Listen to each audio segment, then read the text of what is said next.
Braves since 2017, and on a beautiful morning turning afternoon for baseball, it's the series finale between two of the biggest stories in the game this year. Two of the best overall records with some of the best star power in the sport.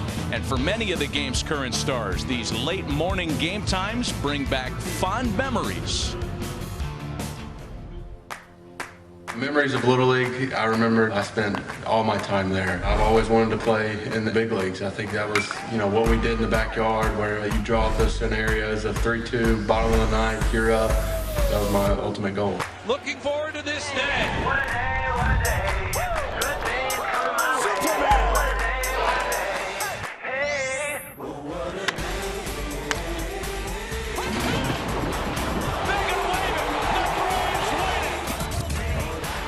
Oh, ain't the Gatorade cold. Running out on the field, I think that's what's most special, that you are in the big leagues. What a moment for Austin Riley.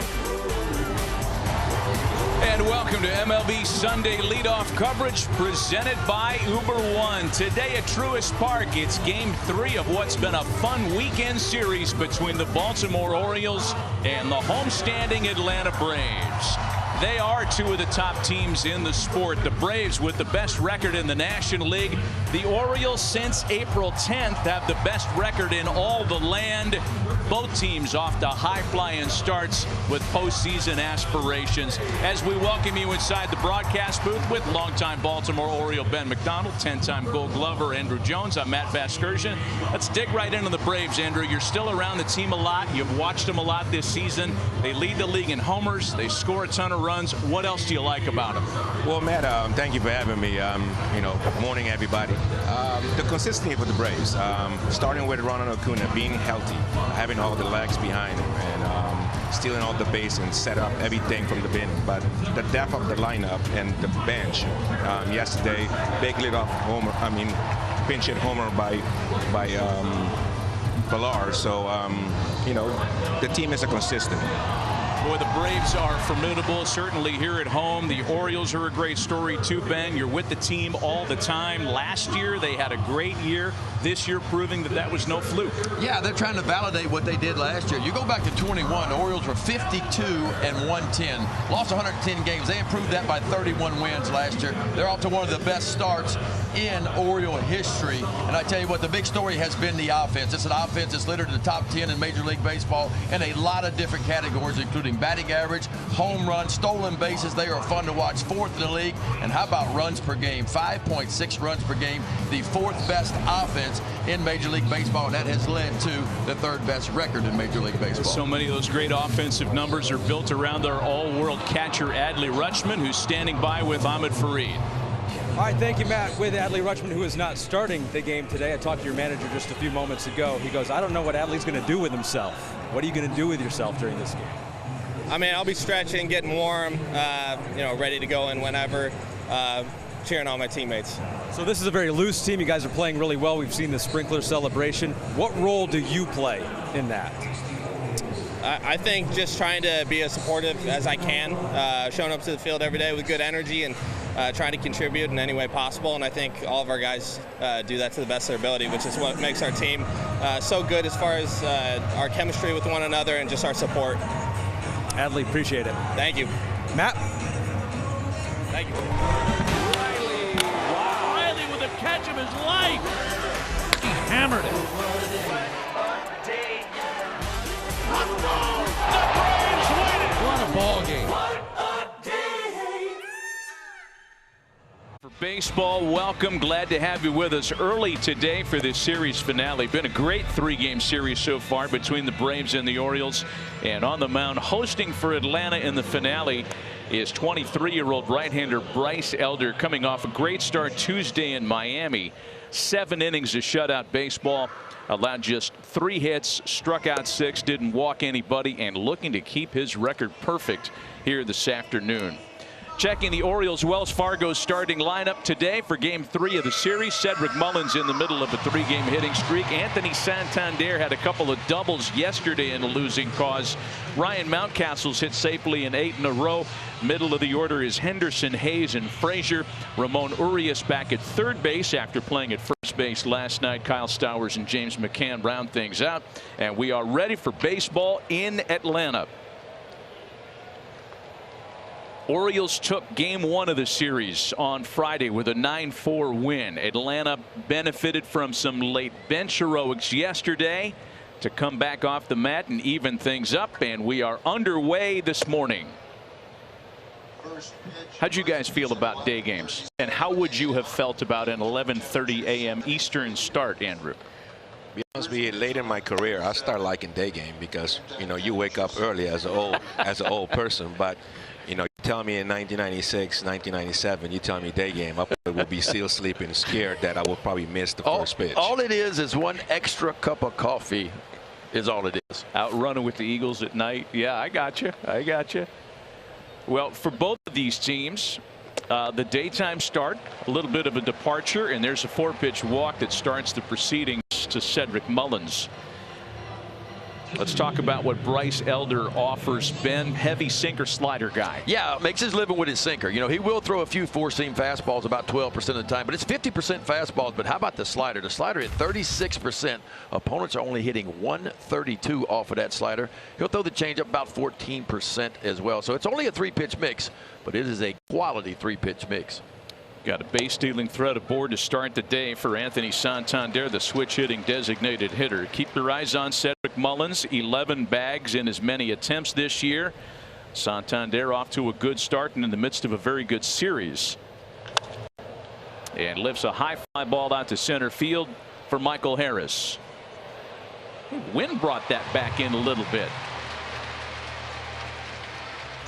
As we take a look at the Braves defensively, Andrew, when you watch Michael Harris man your old position out there in center field, what are you watching? Well, I mean, he's an exciting player. You know, coming up last year, do what he did, winning Rookie of the Year, almost halfway into the season. Exciting player. I like the way he go about his business. Very aggressive, not afraid to make mistakes, and that's why you get, you know, you make great plays. Yeah, I mean, look at this Braves defense. I think it's underperforming a little bit fielding percentage-wise. They come in with the 28th best out of 30 teams fielding percentage-wise. But they certainly have some very, very good athletes. And kind of like the Orioles, the defense has started to get better, and the Oriole defense getting better as well. Well, I mean, be honest. I mean, you win championship with great pitching, great defense. And I think offense is going to come as it go. But there's double play ball. Arcia to Albies. Back to Olsen. They get them both. Nothing comes of the leadoff walk as we're underway in Atlanta. A 7-pitch inning for Bryce Elder. City, despite allowing 3 homers, benefited from quite a bit of offense behind him, as well as looks to run his record at 3-1 here this morning. Let's take a look at the homestanding Braves lineup brought to you by Wells Fargo. This is how Brian Snitker aligns his guys. Something of a Sunday afternoon lineup, I might say. It's standard business at the top with Acuna, Olsen, and Riley. Ozzie Albies, the switch hitter, batting cleanup at second base. Eddie Rosario's in the midst of a 5-game hitting streak. Marcelo Zuna homered yesterday. Michael Harris, Orlando Arcia back off the injured list after missing 21 games with a wrist injury. And Chadwick Tromp behind the plate here today. Acuna, Olsen, and Riley, and the Braves come at you with some serious firepower right out of the gate. Yeah, I mean, you look what they can do. I mean, home runs is the name of the game with them, right? Last year they were second to the Yankees in total home runs in the Major League Baseball. Well, they're second again this year, this time to the Tampa Bay Rays. The batting average is higher for a team that bangs a lot of home runs, but certainly the bread and butter for the Braves is their ability to leave the yard. Well, like I say, you know, the consistency, and you know, they put in balls in play, and like we talked with Snitker earlier, you know, the shift, taking the shift away, and a lot of these guys putting a lot of ground balls in play, and that's getting hits on them. So I think that's the difference. Yeah, Braves manager talking about that in regards to Acuna specifically. That is not a hard hit ball, so Gunnar Henderson has to charge on it, and Acuna still makes it close. And there's one away to start the day for Tyler Wells. Well, that shows you a little bit about the 21-year-old at shortstop. Gunnar Henderson played third the first 2 games, but he can do it, folks. How about that? Acuna can get down the line, but Gunnar Henderson gets him by a step. So an important first out. Certainly because you're facing a home run threat next. Matt Olson has 9 of them so far this year. Gives him a share of the team lead. Scored a couple of runs this series.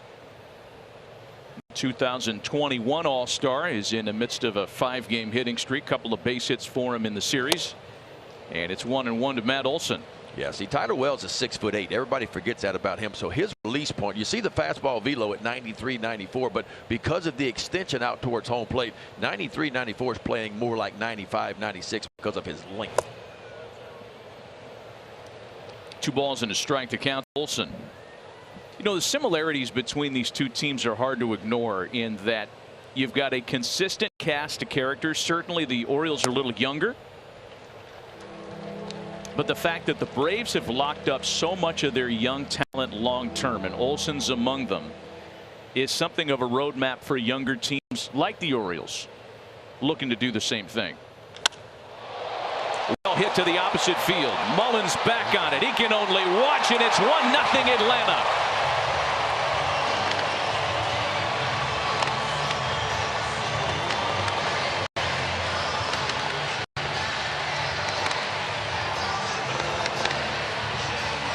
I mean, that's what we talk about, consistency, and you know, he's been doing the whole year. Last year, you know, first year coming in, filling in for a great first base. That Freddie Freeman, you know, it's a big, you know, big move to come in and trying to replace Freddie Freeman. But I love that swing, though. His ability to power the ball out to the opposite field. You see the hands go first, and the barrel follows it, and boy, he can wear out the backside. Braves on the board first on Olson's 10th of the year. Well, we knew, you know, when he came over what he can do power-wise, but the things that he's doing in the clubhouse and bonding with everybody. I mean, he's a great person. He's from Atlanta. He's playing in backyard, having his family here. You know, 1 year under the belt, and he's just having fun out there. What Brian Snedeker say? We talked to him before the game. He said, if I had to go out, there was one person we could replace Freddie with, it was going to be certainly Matt Olson. He said if we could like create the perfect person in a lab, it would have been Matt Olson. And for all those reasons, few would doubt. Austin Riley batting now. Ball and 2 strikes on Riley.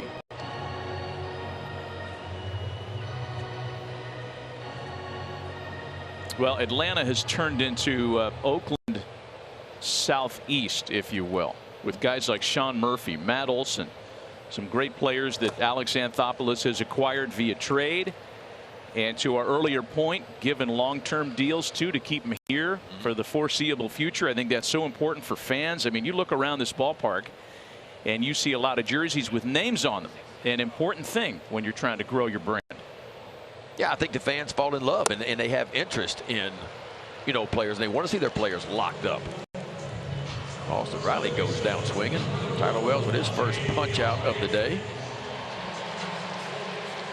We're not putting the dollar signs on there, but we'll let your imagination run wild with it, because it's not a cheap exercise when you keep somebody like Matt Olson or Spencer Strider locked up for the next 6-7 years. 2 gone after the homer, and now it's Ozzie Albies. You know, going back to your point, I mean, the Orioles have some of those young players that a lot of fans want to see get locked. Adley Rutschman, for instance, Gunnar Henderson at 21 years old, Jorge Mateo, some younger players. And this is the 5th youngest roster the Orioles have in all of Major League Baseball. Well, I mean, I think the freedom that Alex Anthopoulos got from the ownership, you know, after they won that championship, and go out there and make moves to make this team be competitor every year. And I think that's, you know, that was the plan. You know, they went on building streak for a little bit, you know, mid 2000s, Cedric Mullins calls for it, makes the catch to retire the side. Not before Matt Olson's 10th of the year can open the scoring this morning. After an inning at Truist Park, it's 1-0 Braves. Starts with the Indy Grand Prix Saturday at 3 Eastern. Then buckle up for the greatest spectacle in racing, the Indianapolis 500 on May 28th. It's all on NBC and Peacock. Braves All-Star Austin Riley, kind enough to visit with us, and I guess we are cutting in and out. Austin, can you hear us? Yeah. No. It's a little wonky. It's like spotty. Okay. Well, usually if I say, can you hear us, and you say no, it means you can hear us. So we're going to try to do our best here. We appreciate the time here as Gunnar Henderson digs in to start things in the second. As a part of our on-air production today, Austin was kind enough to share his insights on what playing at an 11:30 start time reminded him of. And you told everybody, Austin, it kind of reminded you of Little League. I did not get that. Next pitch to Henderson, misses inside. We'll do our best to manage this. Bryce Elder back to work here in the second for Henderson, Hayes, and Frazier.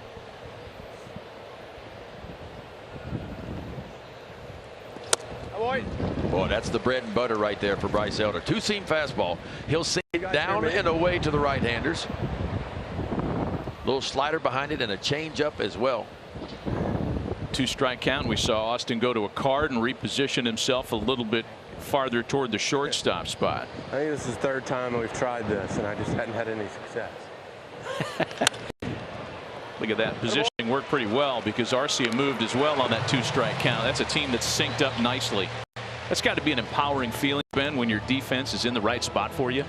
Yeah, you know, we're not seeing the shifts obviously because the shift band is off this year, but you can still shift within your area that you have over there. Of course, all four outfielders or infielders rather have to start on the dirt. You can only have 2 on each side of second base, but we're still seeing them move up the middle and to the right and left in some ways.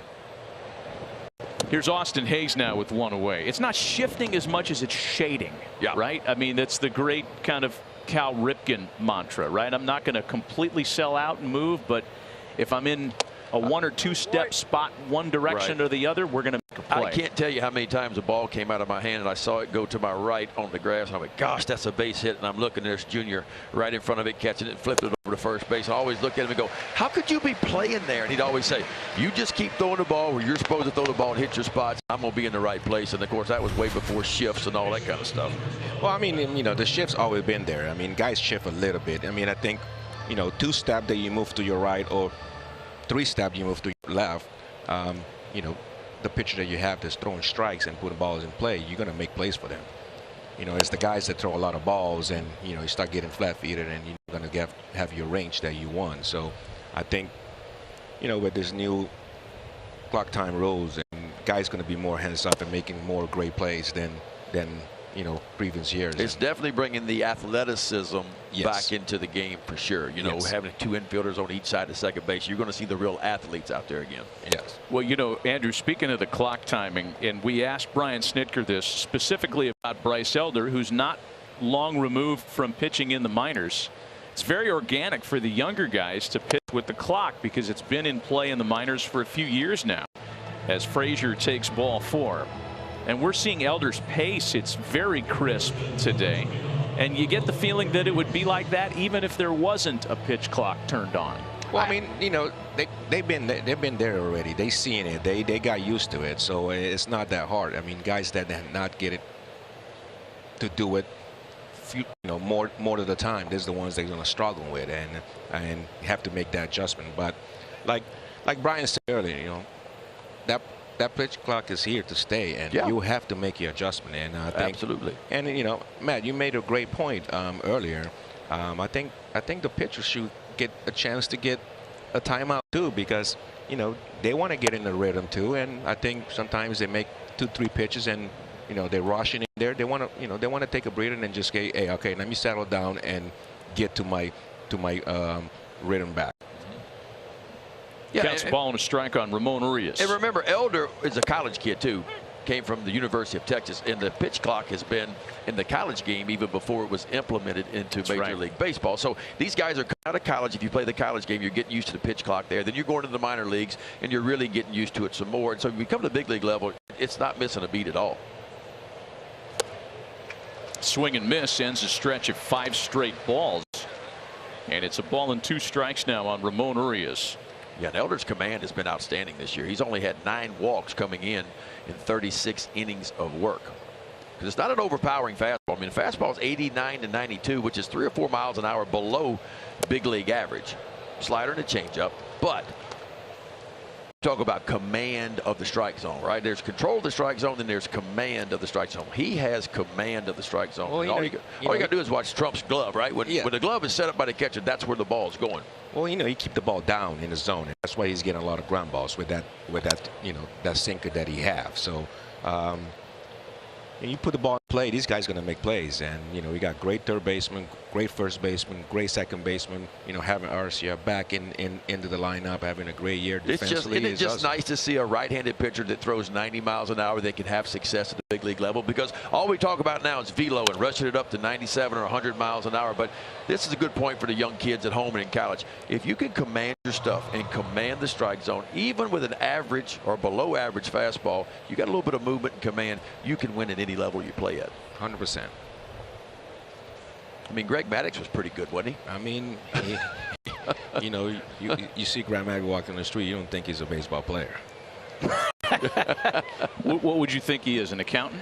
He's probably, an accountant. He looked like, with the glasses, always, trying to prank on people all the time and doing all kind of dirty stuff. So you think he's an accountant, office guy.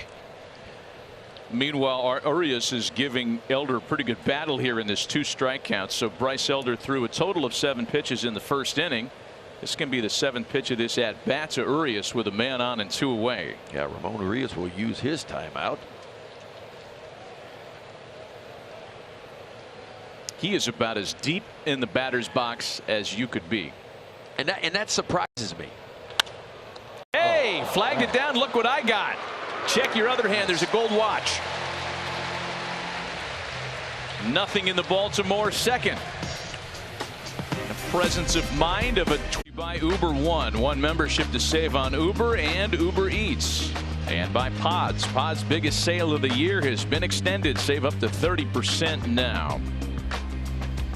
Images of the 1970 Baltimore Orioles, a team that's been talked about a lot along the Beltway these days because these Orioles of 2023 are off to the franchise's best start since that legendary team in 1970 that took down the Reds in the Fall Classic that year. Eddie Rosario leads things off in the Atlanta half of the second. We welcome you back with Andrew Jones and Ben McDonald. Matt Vasgersian, good to have you with us on NBC and Peacock this today. 16 weeks of Major League Baseball coverage on Peacock. And a fastball that misses outside. It's 2 balls and a strike now on Eddie Rosario. There were some lean times for the Orioles leading up to this kind of franchise resurgence.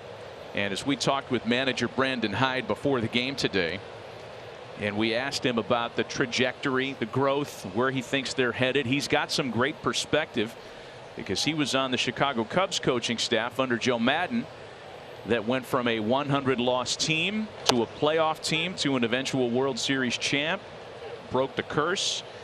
And he said there are some similarities between what's happening now in Baltimore and what happened in Chicago in 2016. Yeah, I'll tell you how lean it's been. I mean, you go back. 2018, the Orioles lost 115 games. 2019, they lose 108 games. Shortened season in 20. Then you lose 110. So you average about 112 losses for 3 of the full seasons in a row. That's how lean it's been. And then you turn around last year and you go plus 31. You win 83 ball games and you take the final playoff spot all the way down to the final week of the season and you just miss out. So it's been a big turnaround for the Orioles. Mike Elias is in his 6th year with the Orioles, a new general manager, and he had an idea. He helped build up the Houston Astros, and he brought the Astros from where they were through their rebuild. He's kind of taken the same blueprint and brought that to the Orioles, and it started from the ground floor up, right? It started with drafting and developing.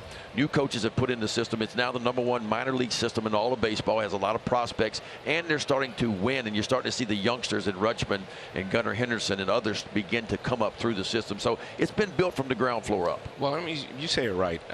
You know, they have a good young core that is coming up together and playing together to the minor league, and now putting it all together in the big, you know, in the major league. You know, starting last year with you know, putting a good push out there to get, you know, to have everything be more consistent. So I'm excited about him. I like what I see. You know, young, talent, aggressive. You know, like they were talking earlier, I think, you know, if they get the more consistency of the pitching staff, you know, they're going to put a run onto the division. The division is a top division. You can see how Tampa is playing, and you know, the AL East is a beast yet again, and maybe more so, you know, than ever. And what's going to help the Orioles, and you mentioned this earlier, is you don't have as many games against your own league this year with playing everybody in baseball. A one-hopper that backs Urias up. No problem. Long throw. And coming down without the tag is Ryan Mountcastle. Looked like a routine chance. And Urias just airmailed that throw, leading to a base runner. It'll go down as an error on the third baseman. Yeah, Mountcastle up the ladder as far as he can get. Tries to reach back and make the tag. Now, I couldn't tell. Let's see if he made the tag. Can't tell from that angle. That's strange from Urias, who was your Gold Glove winner over at third base last year in the American League. Just lets that one fly a little high. One-out error gives the Atlanta Braves a base runner in front of Michael Harris.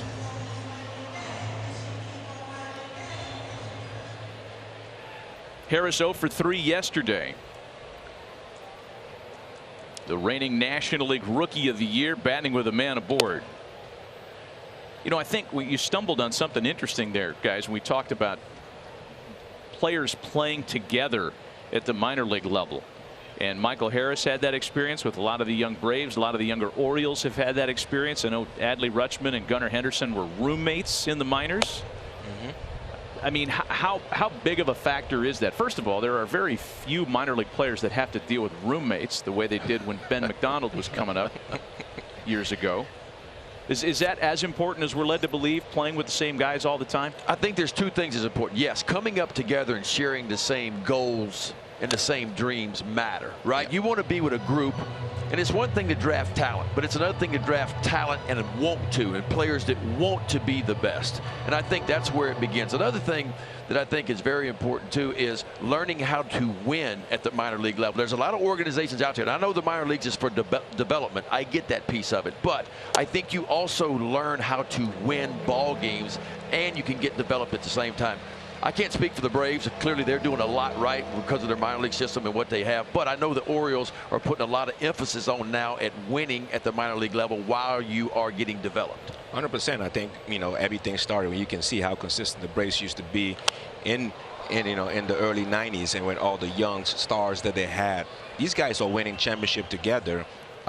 In AA and AAA, and you know, you can look back with the Chipper Jones and the Javi Lopez, Ryan Klesko.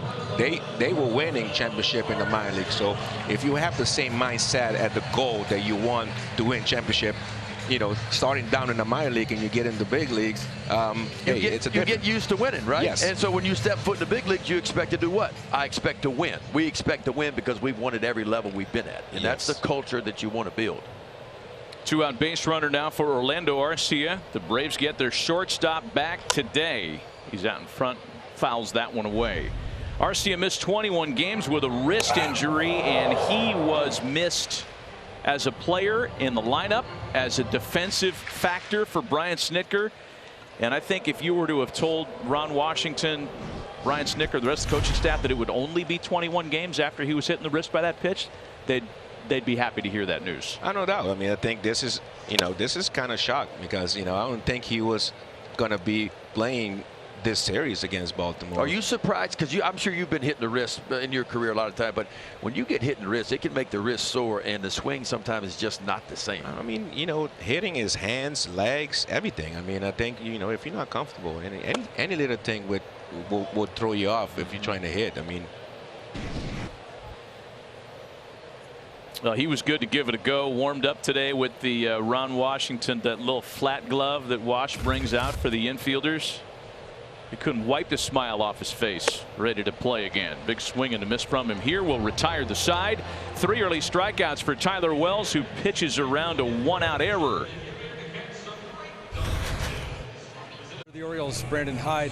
Brandon, you told us before the game that the key to sustaining this success is your starting pitching. How has Tyler Wells looked so far to you? Well, you know, he's a little bit behind the count right now. Good to see him get ahead of Arcia right there. But just one mistake when we fell behind with Olsen with a center cut fastball. But, you know, Wellesley's a strike thrower, and need to start getting ahead of the count a little bit more. We saw some good at-bats yesterday against Spencer Strider for your guys. We've seen some good at-bats last half inning. What has been the key? Who or what has helped you get better at-bats here over the last couple of years? Well, I just think it's a collective approach, honestly. Our approach has gotten so much better as a team. You know, obviously adding Rutschman last year. Gunnar Henderson this year takes really good at-bats. We have a little bit more of a patient approach. We're getting better counts now, and you know, facing Freed 2 days ago and Strider last night. Really happy with the at-bats we took.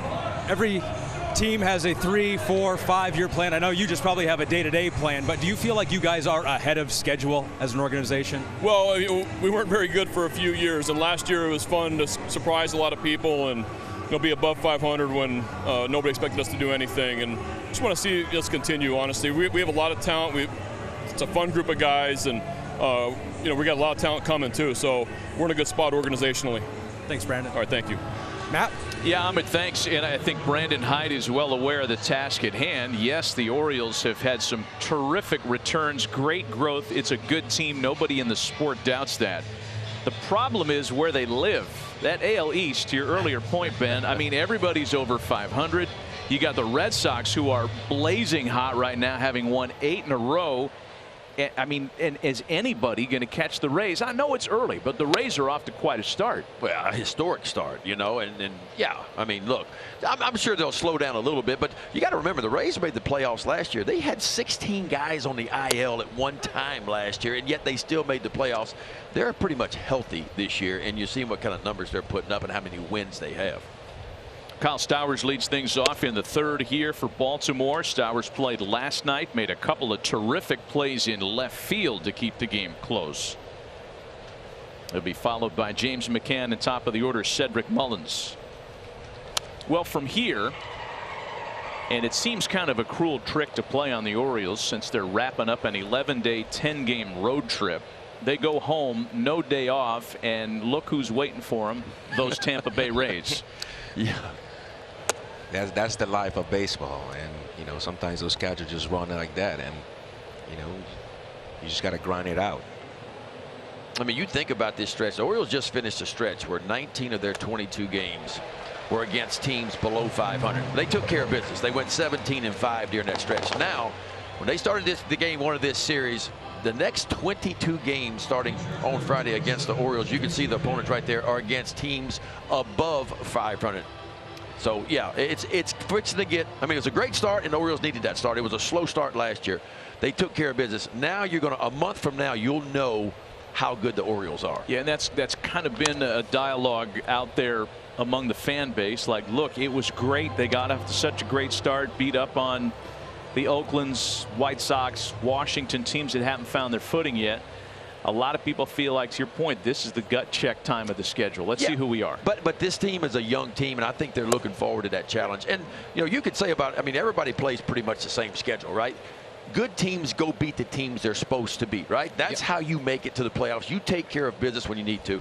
You know, truthfully speaking, if the Orioles are right around 500 after these next 22 games, they're still going to be right in the hunt for what they're doing. So for me, it's about playing 500 baseball for the next 22 games. Man, like we say, we talk, you know, you want to win series.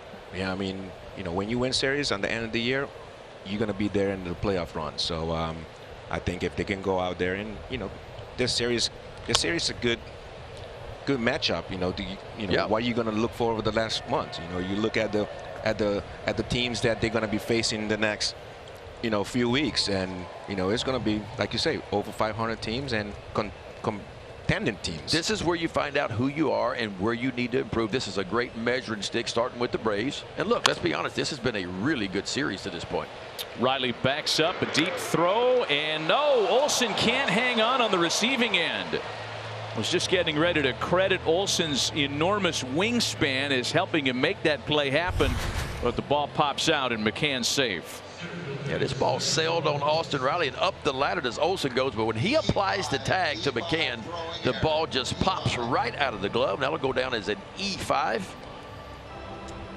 Each third baseman guilty of a throwing error in consecutive innings, and with one away, that'll flip the lineup card back to the top of the order in Cedric Mullins.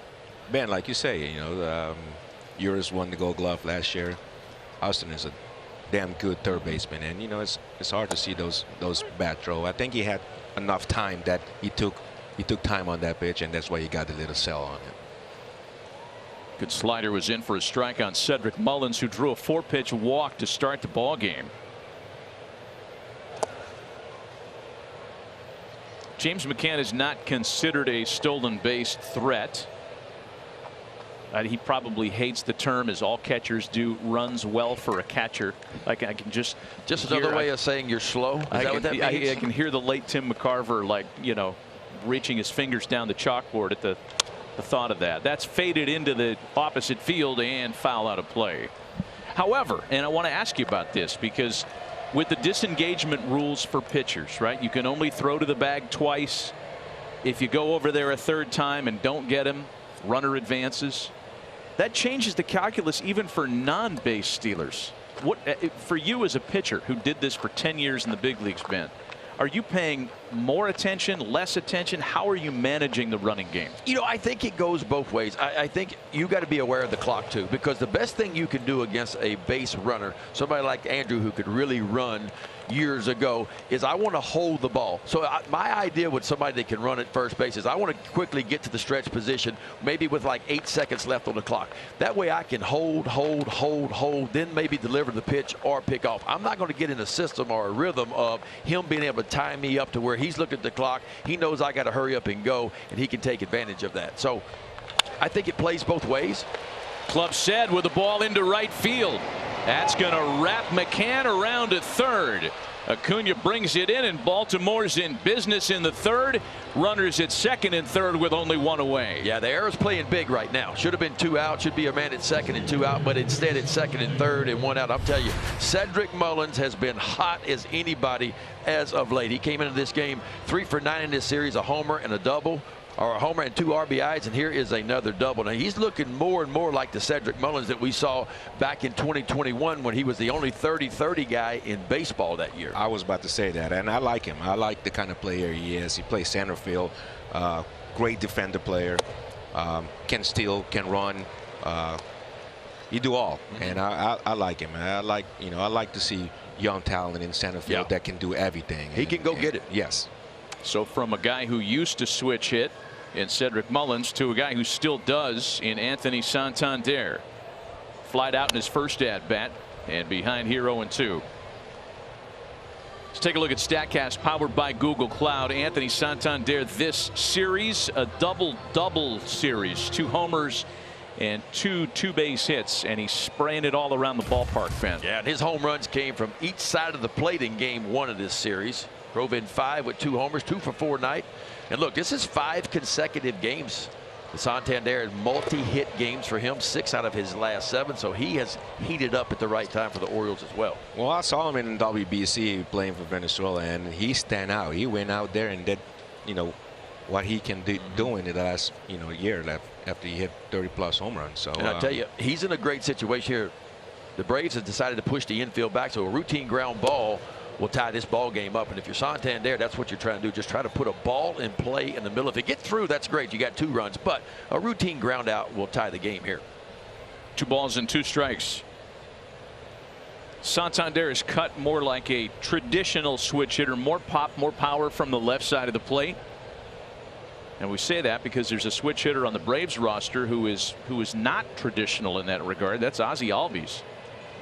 Ozzie doesn't cut it down the middle like that, and now Elder wants to visit with Chadwick Trop.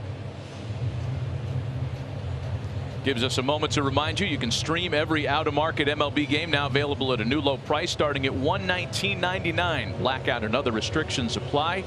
Visit MLB.tv for details. A big early moment for Bryce Elder, who again pitched 7 scoreless innings Tuesday in Miami. No problems first 2 innings here today, but trying to mitigate a little traffic here in the 3rd. And that one hit him. Bases will be loaded with only 1 away. Yeah, this is not the typical Bryce Elder command that we have seen this year. So he's got 2 walks already on a day, now a hit by pitch. And you're talking about a guy coming into this, 4 of his 6 starts, he did not allow a run, and he's got 4 quality starts on the year, averaging 6 innings per outing at this point. But the Orioles have him in a pickle right here. Bases loaded and only 1 out. And another very hot bird at the plate in Ryan Mountcastle, who's hit safely in 8 in a row. He's reached base safely in 15 straight games.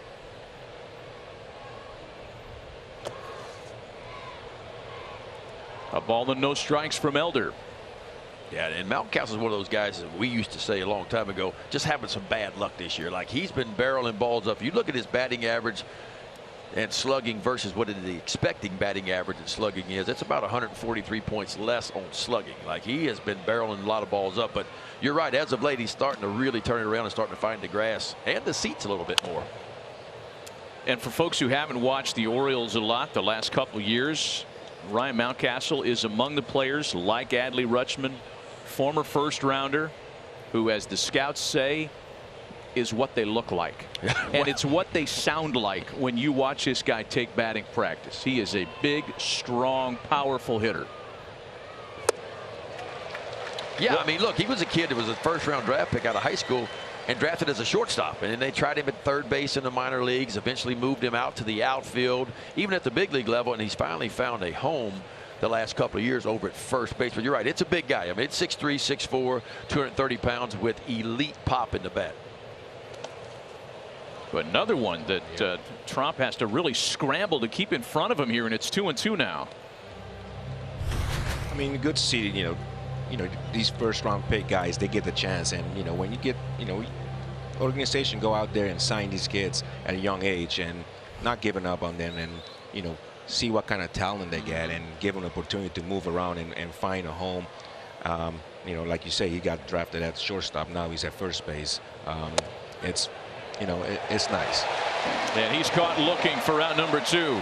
I'll tell you what's really nice was that pitch right there by Bryce Elder. 2-2 count, got to throw a strike, and he just bends that breaking ball in there right in the heart of the plate. And Ryan Mountcastle, in a huge situation, caught looking. Look how much better he gets as the stakes rise. Batting average shrinks with runners in scoring position. 77 cents runners in scoring position and 2 out as there are here for Gunnar Henderson. Well, exactly that pitch right there. He keep it down, and you know it's tough to put that ball in the air when you keep every pitch down in the zone. So when you were facing a sinker ball pitcher, did you try to see the ball up a little bit if it started at your knees and try to lay off of it? Well, to be honest with you, I will move up in the plate. Up in the plate. On the plate. So I always hit up in front. Because you want to kind of catch the ball before it begins to break, so you move towards the pitcher there. Yeah, so you can keep it off from the ground. So, you know, we try. Yeah. Let's say we try. That's the approach anyway. That's right. Ball and 2 strikes. Yeah, Andrew Jones would move up at the plate. He would always have that smile on his face. And nobody knew how to deal with it. He's smiling at you because he's about to hit a rocket off of you is what he's about to do. No, I'm enjoying the game. That's all I did. You know, it's hard enough. Got him. Bryce Elder in and out of trouble in the 3rd. Bases loaded, 1 away, back-to-back strikeouts to keep his 1-0 lead. Boy, almost on cue, we told you how much tougher this guy gets with runners on. Man. Yeah. That's what good pitchers do. They find a different level when it matters the most. He punches out Mountcastle on a slider that he gets a fastball right by Gunnar Henderson to get the Braves off the field. So still a 1-0 lead for Atlanta. Middle of the third. We send it back to the field with Ahmed. Thank you, Matt. With Braves manager Brian Snitker, Bryce Elder comes into this game with an ERA under 2, gets himself into a jam that last half inning, gets out of it. What did you see? Well, we helped him get in that jam the last inning, but he's been pitching around the traffic. And you know what? He's got stuff. He's got that sinker. He threw some really good sliders at him right there, especially to Mountcastle. So, you know what? He's pitching his way out of it. The bad thing is he's eating up a lot of pitches.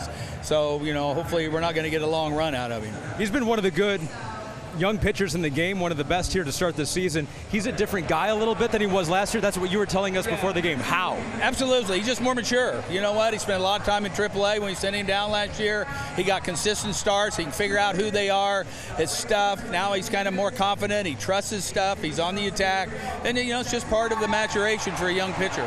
I'm going to give you an opportunity to gush about your first baseman, Matt Olson, lone run of the game so far with a home run, and how he's made the transition coming back home. He's been awesome. It's been on, and you know what? I see even more relaxed this year, especially coming into spring training and knowing everybody, the facility, the whole thing. I mean, I can't say enough about Matt Olson, the man, the person, and the ball player. Thanks, Brian. Thank you. Matt? Ahmed, thanks. I mean, we can't say enough about Brian Snitker, the person, the manager, the baseball guy. I mean, a guy that, Andrew, you know better than we do for sure, but who started his career with this brand as a player in 1977 and has never known another employer after the great Hank Aaron made him a coach, as when Hank was the farm director here. Well, he started when I got, when I born in 1977. So that's a long time ago, and I feel I'm old, and I'm 46 years old. So he's been in the game for a long time, and I'm so proud of him. And when they won their championship in 2021, it was well deserved, and for all that they went through, and get that final championship in a long time. A lot of people was talking so much about the Braves. They only have 2 championships in the last 20-25 years since 1995. To get that one on the belt back again, especially at this beautiful stadium, it's awesome. I mean, I can't say much how proud I am from Brian Snitker and the job that he done. Yeah, it's been a fun run for him, because I mean, here's a tie here. He took over in 2016 for Freddie Gonzalez, who is now the bench coach for the Orioles, and he went 59-65, and then in 17 they go 72-90, and then the turnaround began. 2018 they went 90, then 97, and of course you get the COVID year, and then 88 wins, and of course they won the World Series in 88. So 5 consecutive National East titles with a World Series victory mixed in there. Boy, Tyler Wells wanted a little clarification from home plate umpire Mark Wegner as to where that last ball exactly missed. 2-2 to Chadwick Trump, so he throws him a center cut fastball. Can't live around the edges apparently today. Let's take a look at the previous pitch, the 1-2 pitch.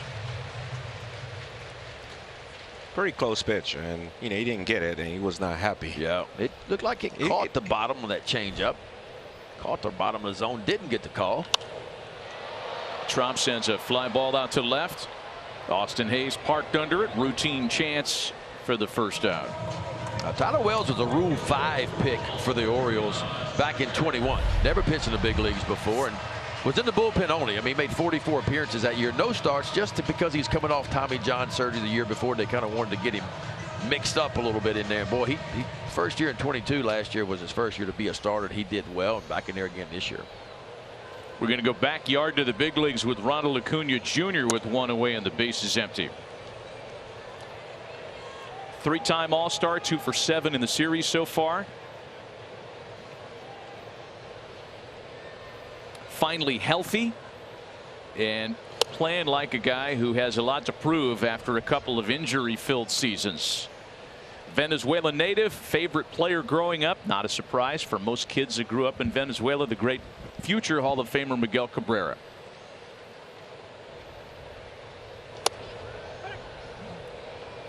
Really good pitch right there. You'll see Tyler Wells do that. He will own the top part of that strike zone. Well, I mean, for Ronald Acuna, I mean, that's where you need to pitch him. You don't want him to stand his arm. So a lot of guys are trying to go in on him. See where the glove is? Watch the glove and the location. Well done. This would be a hard guy to face for one reason. I'm sure a ton of reasons, Ben, but the fact that he is such a big swinger and there's not like a place where you can stay away from on him. He's a free swinger, as Vin Scully used to say, a free swinger. Well, and I would imagine those guys are hard to pitch to. They are. I mean, you got to change the eye level off of him. You know, you got to go vertical, up and down, and in and out, and never throw him really the same pitch in a row because he makes really good adjustments, Andrew. Yeah, I mean, solid contact right there what you just saw. And, you know, that's why you get a lot of hit by pitch. You know, they go up and in on him because you want to move him. You don't want him to stay in that zone and balance and look for his pitch all the time. And I think, you know, we go back when we were going over how to pitch Albert Pujols. You want to move his eye level. You want to move him back. If you let Albert Pujols sit there and get his timing on, you leave the ball over the plate, he will destroy it. Yeah. Matt Olson solo homer in the bottom of the first is the difference so far today. So Wells starts him with a curveball for a strike on the outside half. Tyler Wells doesn't throw a ton of curveballs. About 16% of the time. He's using it a little bit more than what he did last year. Trying to make his arsenal a little bit different than what it was last year. Heavy on the fastball last year. Not quite as many. How about that? Does that make you miss pitching? I'm going to tell you something right now. When you hear it go by, it gives it a whole different meaning. When you don't, you can see it, but when you actually hear it fuzz by your ear, it's totally different. Because, I mean, sometimes you're just lucky. Sometimes balls are hit so hard, they just miss you. There's no way you could get a glove on it. And that was one of those cases. If that ball would have been more up and in, it would have been really ugly for Tyler Wells. 2 balls and 2 strikes to count to Matt Olson. But that's why you try to have good mechanics and you try to have your glove in front. You try to be in a fielding position when you let the ball go because you are clearly the closest guy to home plate. And as hard as guys are hitting the ball today, you better be in a pretty good fielding position just to be able to protect yourself. Well, I mean, you can go back way how Maddox approached that. You know, you win. Obviously, you won 16 Gold Glove, and you know when he pitched, you see when he fall down square because you want to be ready for that ball to come at him. So.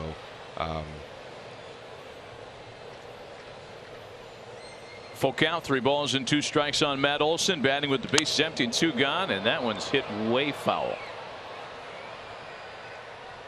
Middle tank. No one that bought a ticket out there expected a souvenir this afternoon.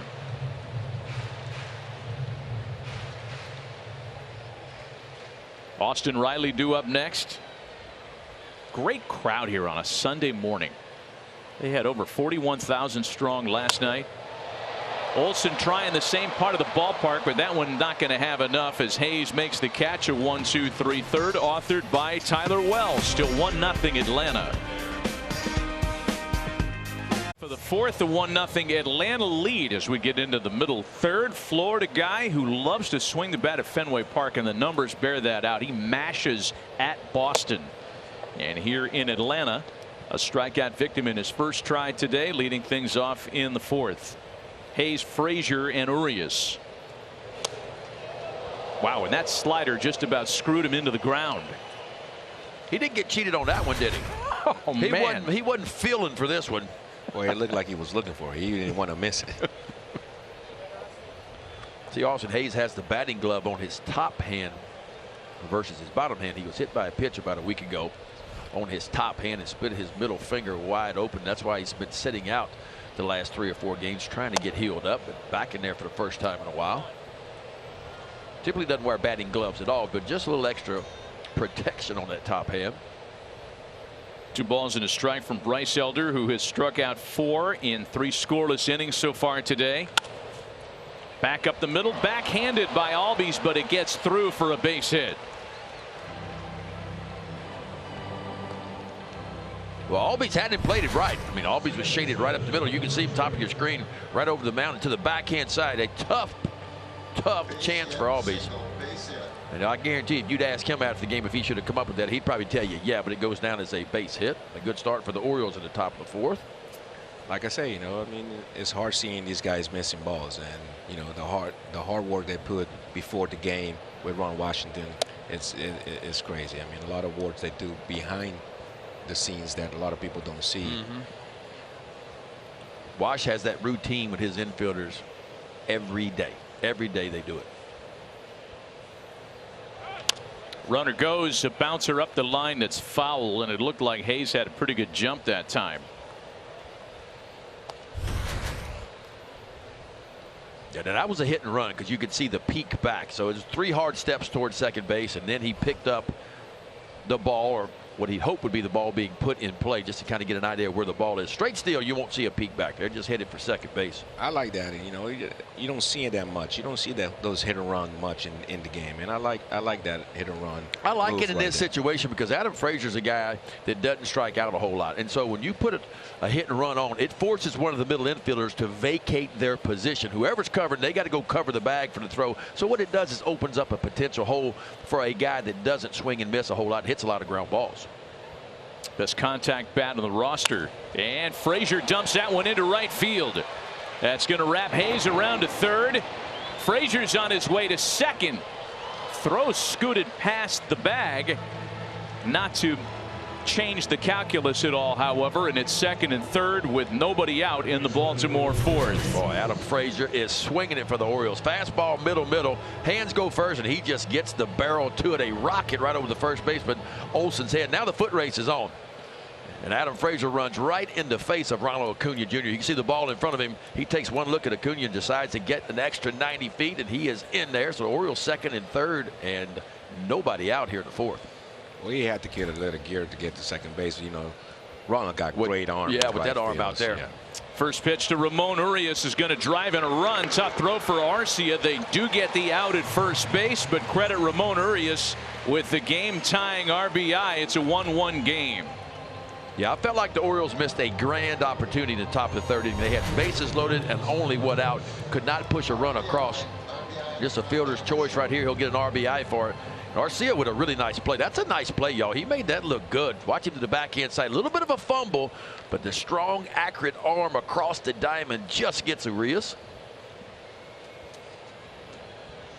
Oh, yeah, the bobble almost cost him the out. A good play. So 1 in, 1 out with a runner at second now for Kyle Stowers, a left-handed batter who struck out to open the third.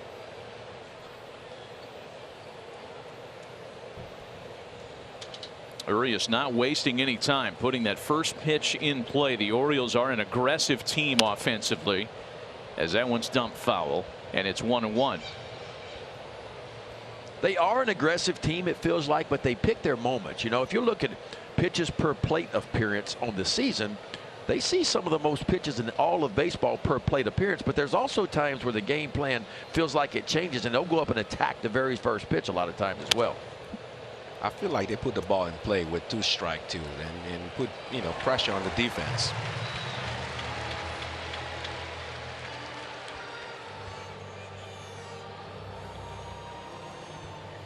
Listen to every MLB game live or on demand with At Bat. Plus watch all minor league baseball, then live look-ins on MLB Big Inning. No blackouts. Visit MLB.com/atbat for details.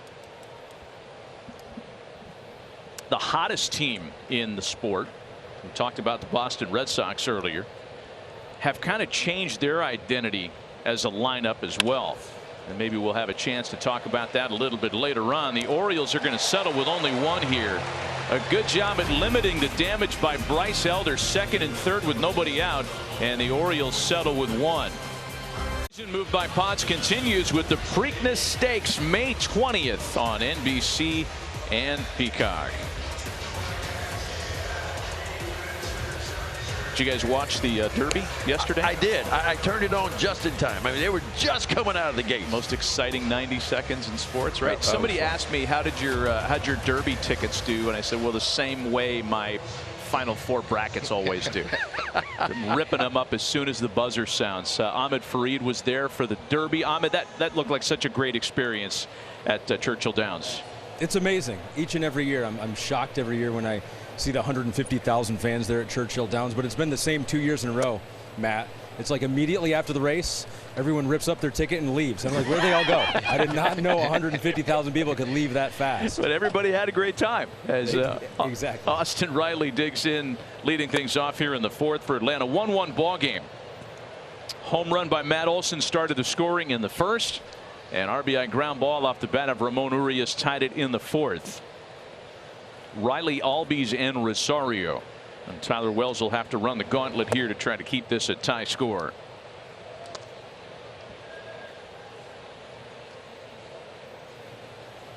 I mean, just what kind we got going on down there? I think they're capturing the spirit The umbrella of. I mean, what's going on? Still, official Do umbrella y'all holder. want one of those little fruity drinks with some whipped cream on top of it and an umbrella too? I mean, what do you want? They still think they're at the horse race. Teamwork makes the dream work. You know what I'm saying? Come on.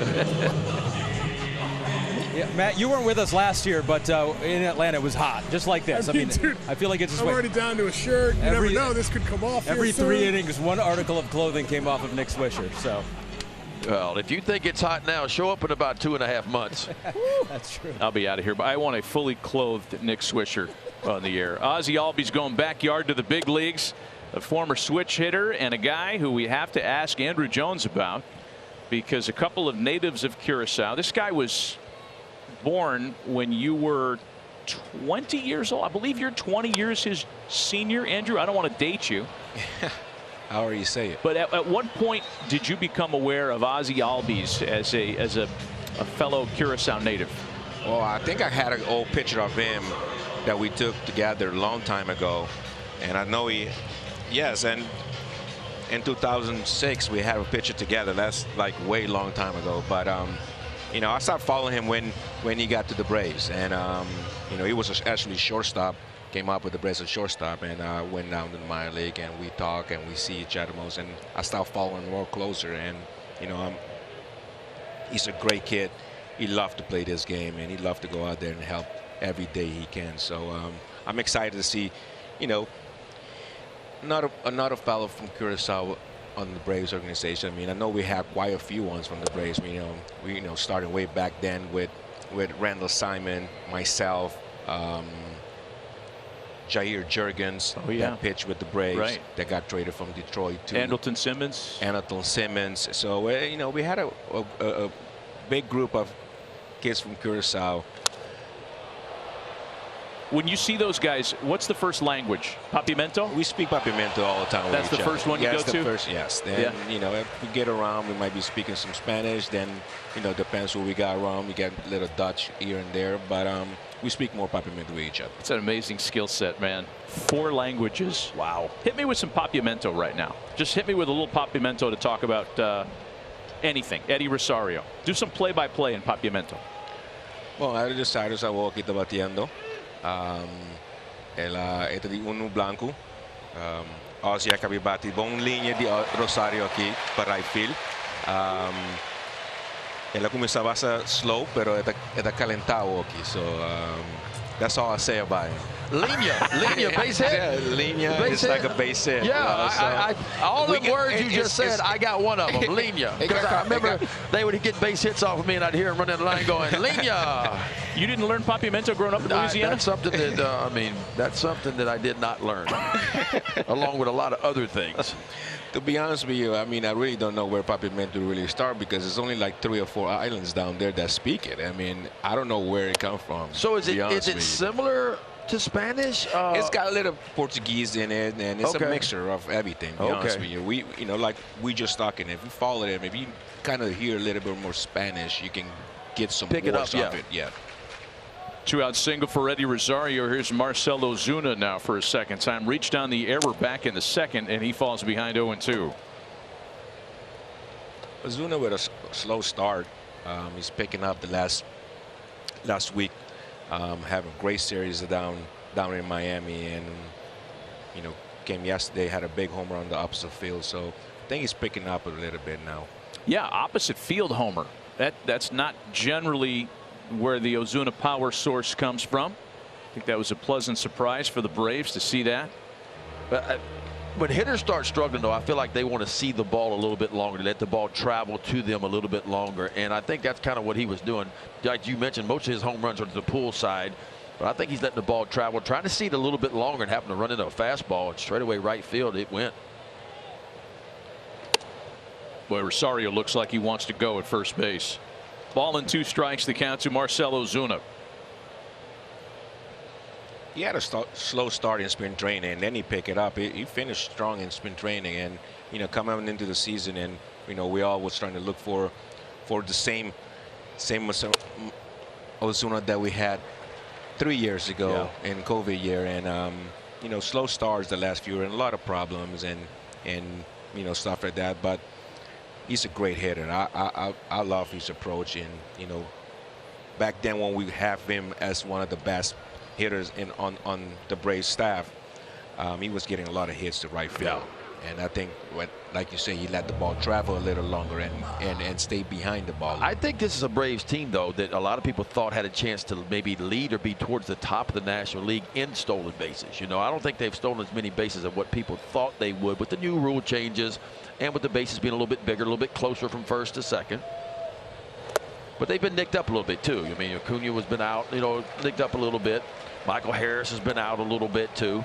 Well, I'm surprised right there that Rosario wasn't off to the races, because Wells has already disengaged twice and thrown over, and we know because of the rules change, much talked about, if you go over there a third time and you don't pick him off, then the runner advances automatically. Well, Tyler Wells is 6'8", but at 6'8", he still gets rid of the ball in a reasonable amount of time. Yeah, he ran on the 3-2 pitch, but it doesn't matter because it's ball 4 to Ozuna. And the Braves have a little micro rally brewing here with 2 out in the bottom of the 4th. Yeah, pitching coach Chris Holt will come out for a quick visit with his big 6'8" right-hander. Just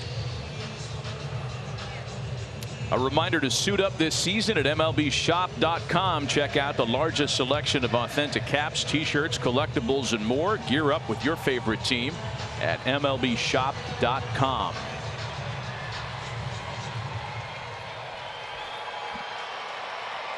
We saw a lot of Orioles fans around the ballpark today. Yeah, the interest is back in the Baltimore Orioles after last year. More and more fans showing up at the ballpark. Interest around the country. Snuck up on a lot of people last year. They're not sneaking up on a whole lot of folks this year. It's a big moment here for Tyler Wells with runners at first and second and 2 gone, and Michael Harris with a chance, looking for his first hit in the series. A swing on the first offering and a drive that's going to chase Cedric Mullins to the track, to the wall, where he puts it away. Michael Harris Jr. gave that one a pretty good ride. Well, I tell you what, you talk about putting a charge into one, straightaway center field. But there's Cedric Mullins right up against the wall to get the Orioles off the field. We got a good ball game, folks, 1-1. Bupkis, his new semi-autobiographical comedy series on Peacock, also starring Edie Falco and Joe Pesci. Bupkis is streaming now only on Peacock. Back with Andrew Jones, Ben McDonald, Matt Vasgersian with you in Atlanta this afternoon. Great to have you with us on NBC Sports and on Peacock. A 1-1 ball game as we hit the top of the 5th. Top of the order for the Birds. Cedric Mullins, Anthony Santander, and Ryan Mountcastle against Bryce Elder, who's been able to limit the damage at just a run, despite some run scoring opportunities for the Orioles. And on the first pitch, he retires Mullins. Yeah, I think the Orioles, if they lose this game, may look back to the 3rd and the 4th inning. In the 3rd inning, they had bases loaded, only 1 out, could not score a run. Then you get 2nd and 3rd and nobody out in the 4th inning, and you only push across 1. Those are big time opportunities you need to capitalize on. I mean, when you have chance, you got to take those advantage. And you know, with a pitcher like Elder coming out there and getting a lot of ground balls. Look at this. Look at Albies. Look at this play. Oh man, Elder came off the bag. That's too bad, because Ozzie was in a great spot to back up Olsen after the wonky hop. And unfortunately, Elder couldn't hang on to the bag. This was almost an incredible. This ball comes up on Olsen. You can see that off the heel of his glove, but in the perfect spot is Albies. And I tell you what, Bryce Elder just a little bit too fast getting there. As a pitcher, you need to chop it down right there, keep your momentum from going forward, and then be like a first baseman and reach out at the last second. But you see he's a little bit out in front, and does he keep it on or not? Is that worth the challenge? Is that worth the challenge? Pretty close, but I don't think so. I mean, it was clear that he left. He left the base. That's one of the hardest things to do for a pitcher, is to get to first base and the ball's bobbled or kicked somewhere else. And now you got to chop your steps down and try to stop on top of the bag. And sometimes your momentum pulls you off, and it did it for Elder. Scored as an infield single for Santander. So 2 pitches, you get an out, and then you get that action on the right side of the infield, like a little Pacheco machine play. And a ball and a strike, a ball and no strikes rather, to Ryan Mountcastle. An inning-ending double play in the first, a strikeout back in the third, and Mountcastle has another opportunity with the man on. Yeah, we got a couple teams here that can roll some double plays now. The Braves have 30 on the year. That's the 9th best mark in baseball. The Orioles lead all of Major League Baseball in double plays turned. Did I see 10 double plays behind Kyle Gibson this year? Yes. That's insane. Big time sinker baller. And he can create some ground balls. I mean, we're only in the first week of May. And he's already bad, rolled right? 10. It's good that you've done it. It's bad that you got a lot of traffic too, you know, from time to time. That's a good point. You know, the Orioles were towards the top of baseball last year in turning double plays. The defense was one of the best defenses in baseball last year. And that's really how the Orioles made a 31-game improvement from 2021 to 2022. Was the bullpen was one of the best in baseball, and the defense was off the charts. That's out toward right center field. Acuna is there to make the catch. Tricky chance. Thought for a moment like that was going to split the gap. Well, Ronald Acuna Jr. is a difference maker, and he's a difference maker on both sides of the ball. He can run, he can throw. And what saved him there off a right-handed bat, that ball is slicing slightly back towards him, and boy, right off his shoelaces, he collects the second out of the inning.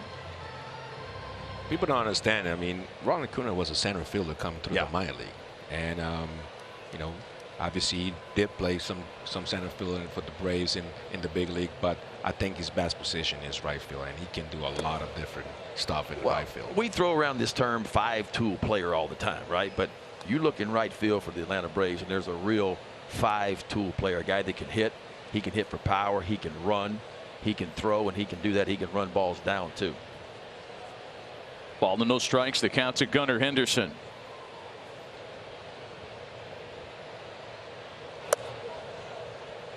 It's a 2-0 now. Henderson was among the early preseason Rookie of the Year favorites in the American League. And as a guy from Alabama, he is playing in front of a lot of friends and family this series. He was an Angels fan growing up. Big Mike Trout guy. And by the way, the Angels will be featured next week on Peacock. A week from today, Angels in Cleveland.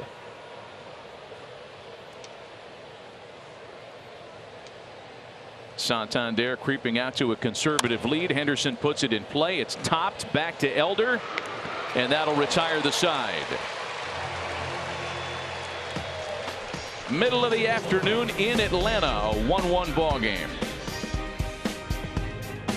Presented by Uber One, a 1-1 ball game as we head to the home half of inning number 5. And it'll be the bottom of the order for the Atlanta Braves against Tyler Wells, who's done a pretty good job hanging around in this one. He gave up that early homer to Matt Olson, had to strand a couple of base runners in the 4th. Wells has been very good today. A step forward after a rocky performance on Tuesday in which he allowed 3 homers. There's a pop faded into foul territory. Mountcastle hoping for a play. He'll have none. It's 0-2. Yeah, Wells throws a lot of strikes, so he's always around the zone, so he's going to give up a few home runs. He gave up 16 home runs last year in just 103 innings of work. Came in with 7 home runs in 35 innings of work. But typically fills up the zone. I mean, only came in with 6 walks in his 35 innings of work. 3 strikeouts for him this afternoon. I guess if you're going to say anything critical of the Braves, and this isn't even really anything critical, it's just matter of fact that the Braves hitters will swing and miss. Since 2020, they've got the highest whiff rate in the game. I don't think anybody's going to complain when they're scoring 5.5 runs a night and they're leading the league in homers. Man, I see that approach change the last 3-4 years, and you know, since they won that championship. You know, it's just more going out there and drive the ball. Yeah. And then you drive the ball, you carry the ball out of the park, and I think that's what the game turned into now. That's where we are. Although I feel like it is beginning to circle back a little bit about more guys having a little bit better 2-strike approach and trying to put balls in play with 2 strikes. That's out to right field, and that's going to roll. It's going to get past Stowers all the way to the gap. Orlando Arcia on his way to second with a leadoff double. Well, a nice piece of hitting here, and the Braves have been missing this guy. Began the year at shortstop, spent some time on the IL, ball on the outside part of the play, but he doesn't try to pull this one. He lets those hands go first. The barrel follows it, and a rocket out toward right center field. A good start for the Braves here. Leadoff double here at the bottom of the fifth. Like you say, the Braves been missing him, man. I think, you know, you look back from the last previous month that the Braves been playing. He was the one that be doing all the damage down in the bottom lineup and keep that lineup moving along. Yeah. So, you know, good to see him back and then getting that big double right now with no outs. So a runner in scoring position now for Chadwick Tromp. Wells looking for a call on that ball that missed, and it's 2-0. Yeah, the zone for both guys is consistent now. That ball about a ball off the outside part of the plate. Chadwick getting a start here this afternoon in favor of Sean Murphy. Well, that's a nice pitch there. Good fastball hitter at the plate. Not wanting to give in as well. It's 2-0 count. Trump's expecting that fastball. Instead, Tyler Wells just a little bit of a cutter on the outside part. Top of the order waiting next. Troubling bats. Acuna, Olsen, and then Riley should it go any deeper. Trump native from Aruba. That speak Papiamento too. So I think him and Ozzie be going down there and speaking a lot of Papiamento together. Yeah, Chadwick was called back up to the big league roster after an injury led to that opportunity. Travis d'Arnaud on the 7-day concussion IL. The guy who usually catches here, Sean Murphy, is a landscape changer for the Atlanta Braves. Another one of the Oakland expats that was acquired in a deal and then immediately given a long-term contract. And we talked to Brian Snitker about him today. We were disappointed he wasn't in the lineup because we wanted to watch him. Well, Brian Snitker said all today, you know, what kind of player he is. And we, you know, from the beginning, they knew what kind of player they're getting. And by seeing, and you know, you play in Oakland, you don't on the West Coast, you don't see these guys play much games, but you know, see what he's doing the last few months that he's been playing here, and we see what he is all about. One of the great, you know, catchers in the game. Yeah. Defensive catcher in the game, and now we can see him how he's hitting it. I mean, he changes it on both sides of the ball. I mean, defensively, blocking, throwing. How about a throw he made last night? 7th pitch of the at-bat on its way. Runner at second to start the inning. Got him. Tyler Wells back to that cutter again. 4th punch out of the day for Tyler Wells. So still a runner at second, 1 out for Ronald Acuna Jr., the 3-time All-Star, former National League Rookie of the Year, who is all over the Major League leaderboard in all the big categories: hits, runs, stolen bases. How about 120 or more big boys, 110 bags at that age, 25 or younger. Very elite company. And on that very small list of players, Andrew Jones is represented, Mike Trout. That's the kind of start to a career that Ronald Acuna Jr. is off to. Like Ben said, you talk about 5'2" player. This is a 5'2" player. He's got all 5 of them. And if there was a 6'2" want to go out and perform, he'd be a 6'2" player because he got a lot of want in him too. Well, the fact that he took that first pitch is something of an anomaly. Take a look at the highest career OPS board. I mean, he is all over franchise leaderboards, active leaderboards, you name it. You know, we was talking to Snit before the game too, and he said, you know, he felt like that Acuna coming back from that knee issue last year, although the knee was healthy and he was well, he just maybe wasn't quite trusting it yet, you know, and it took a little bit of time for him to, and that's not uncommon, I think, for players to get injured when you first go back out. You're healthy and you're ready to go, but in the back of your mind, you're just wondering, am I really healthy? It took him a while to figure that out. Out to right field for Stowers. And that's out number 2. Here we go. Advancing to third on the fly ball is Arcia. I didn't think Arcia was going to give this a shot because Kyle Stowers has been throwing the ball and moving well in the outfield. And Stowers got some momentum coming forward here, and he kind of just lets it go. Not quite on line, a little bit toward the left field side. Urias knocks it down, keeps it in front. Well, I think this put pressure on the pitcher right here because, you know, it's easy to, you know, not trying to make a mistake with ball in the dirt and you put a lot of pressure on the catcher to keep the ball, you know, in front of him. Yeah, when you know that go-ahead run is just 90 feet away, you kind of think as a pitcher, I know that if I bounce a ball, there's a potential of the game being changed right there, you know. And especially the guy that just hit a home run off you, and you know you're going to be really careful with him. So, you know, RCA tag on that play right there is huge because he's going to have to keep that ball from hitting the dirt or trust your catcher. And I think that's what this conversation was about. Was listen, we got 2 out. The guy at home plate right now already got a homer off of you. Hit another ball pretty deep. We got first base open here. Let's make our pitches. If we don't make our pitches, we'll face the right-hander who's on deck in Austin Riley. Baltimore's got their bullpen hot for the first time today with Austin Voth the first man up. Former Washington National guy, plays all along the Beltway. Arcia dancing around quite a bit off the bag at third base. I mean, he is halfway down the line doing everything he can to distract Tyler Wells. Well, Ramon Urias, the third baseman for the Orioles, he's over almost into shortstop. Yeah, over the shortstop position because he's expecting the ball to be pulled on the ground towards that way.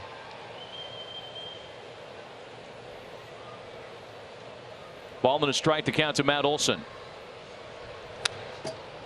Up and in. A favorite tactic to try to get him out.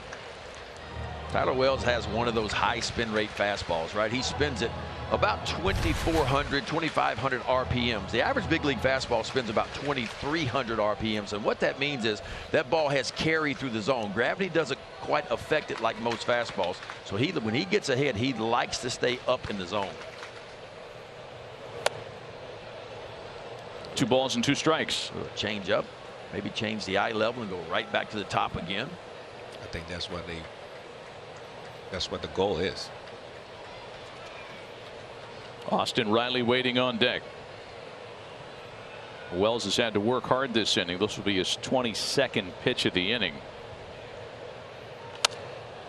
And Olson giving him a good battle. Tyler Wells this year has been a reverse splits guy. He's gotten lefties out a lot better than he's gotten right-handers out. So maybe this is the guy he wants to attack right now as a left-hander. Well, he got that cutter. I think that's what to make the difference.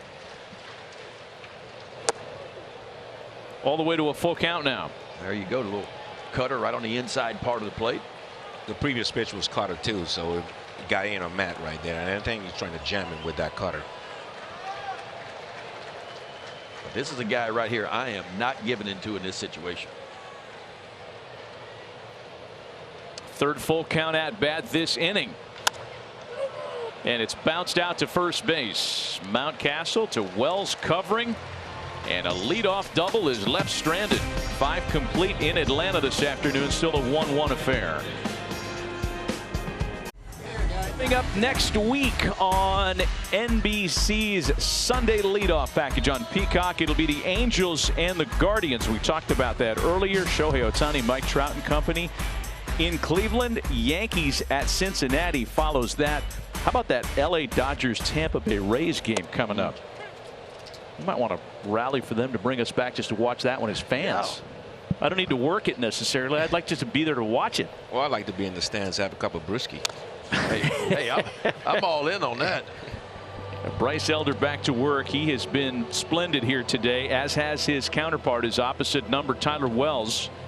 And Austin Hayes the first to lead off against him. It'll be Hayes, Frazier, and Urias. Yeah, Bryce Elder came in 3-0 with a 1.75 ERA through 6 starts. And he's doing it again today against a really good offense.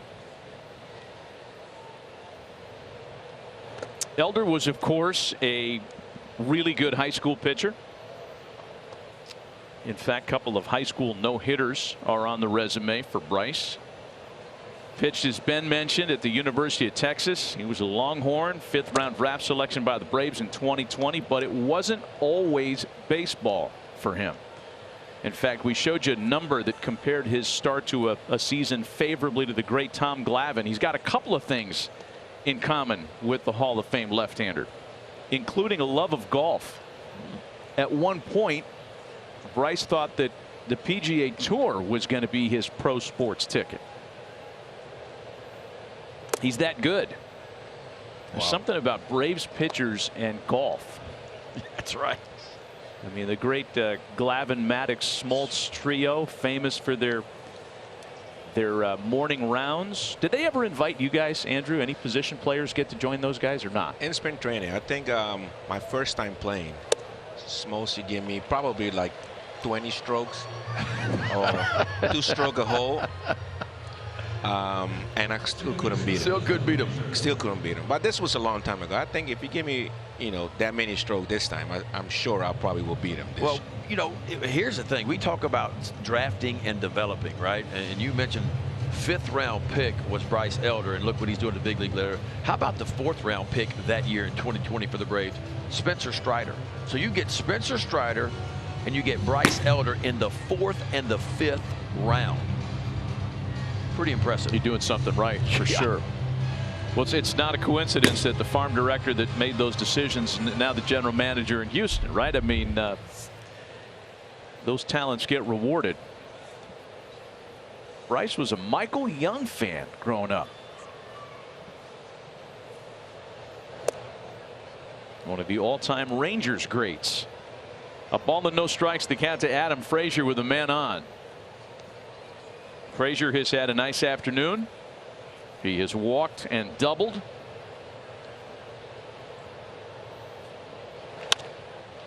That's tailor-made for 2. Albies to Arcia. Back to Olsen. Not in time. Frazier beats it out. Tough guy to double up right there.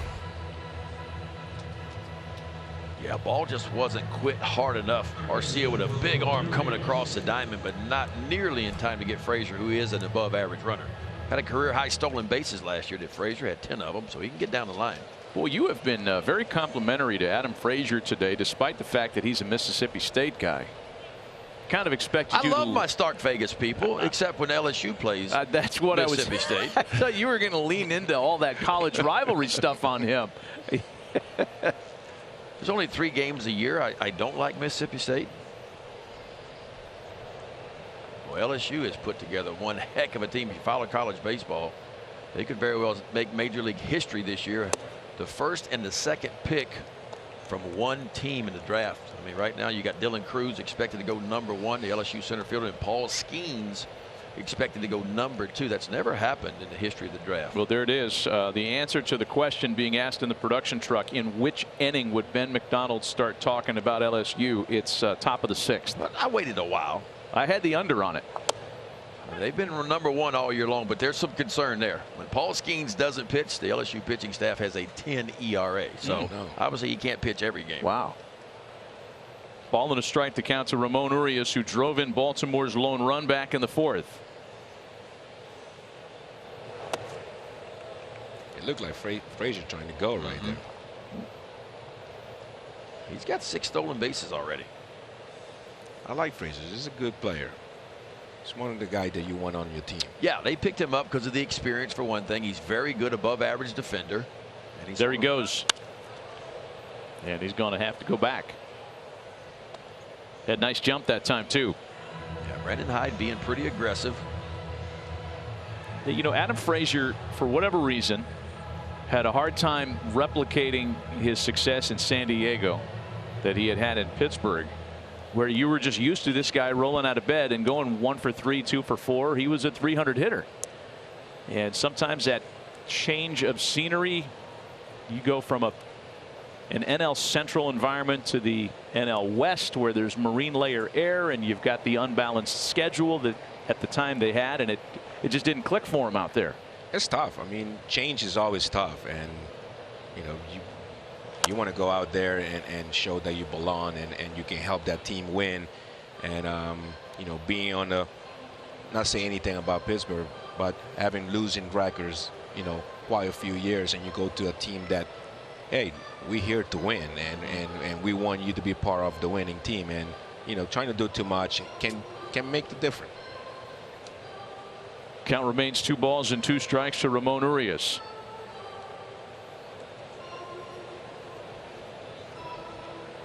4 hits for Baltimore, just 3 hits for Atlanta today. And it almost stands to reason after 2 high-scoring games with a lot of activity on base on Friday and Saturday nights that the quick turnaround today might slow things down as far as the pace of play. And it has certainly the pace of base runners. Elder's next offering home stays high. It's a full count now, 3-2. There's some Atlanta bullpen activity for the first time today as well. The veteran right-hander Colin McHugh is up. Guy that gives Brian Snitker a lot of options. He can go long. He can set up.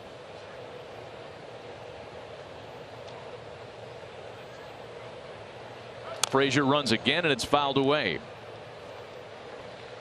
Adams getting his running in. Yeah, this may be the last inning, too, for Elder as well. I think Tyler Wells could be out of the game as well. Tyler Wells is at 96 pitches. Elder in the mid-90s as well.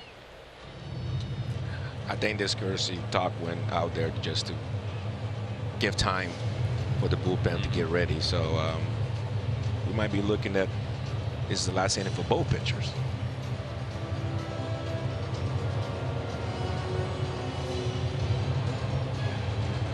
Don't miss a thing this season. Follow at MLB on Twitter, Facebook, Instagram, TikTok, and YouTube for the most up-to-date news and highlights.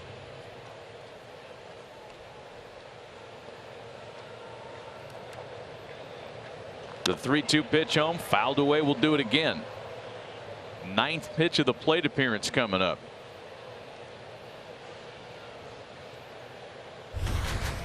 Adam Frazier's going to need some oxygen before too long. I was just thinking the same thing. That's a bad bounce, that right. I know. Got Chadwick pretty good over there. They going to start him again?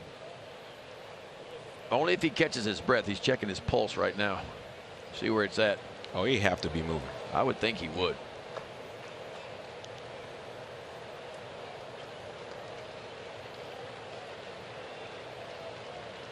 There he goes again, and once again it's fouled off.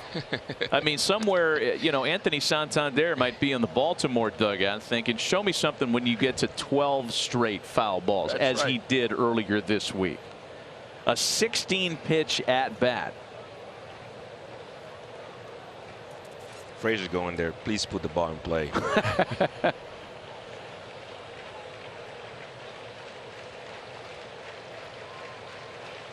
The next 3-2 pitch. Oh, did not go. That one misses. I think Frazier might have just said take it off. I think he did. He's like, I had enough. I had enough.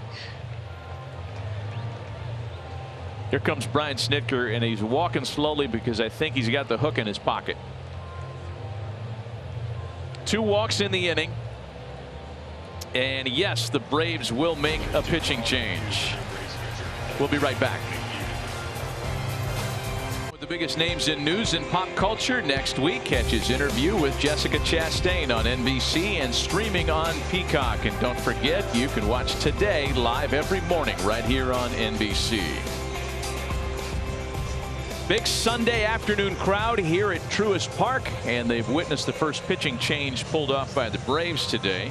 Veteran right-hander Colin McHugh making his 8th appearance of the year. Spent a little time on the IL early in the season with shoulder inflammation. He's been really good with the Braves the past couple of years. Last year, starting in around early May, around this time, worked to the tune of a sub-2 ERA for the rest of the season. And he'll try to strand a pair of base runners here with only 1 gun in the 6th. Yeah, it's going to be heavy on the breaking ball. He throws that sweeping slider about 52% of the time, the cutter 40% of the time, so only 6% fastballs by Colin McHugh. Yeah, before anybody can even settle in, Kyle Stowers digging in. Chadwick Tromp wanted to go out for a last-minute visit. Slow start last year. Then he picked up after that, and you know, been a horse since then.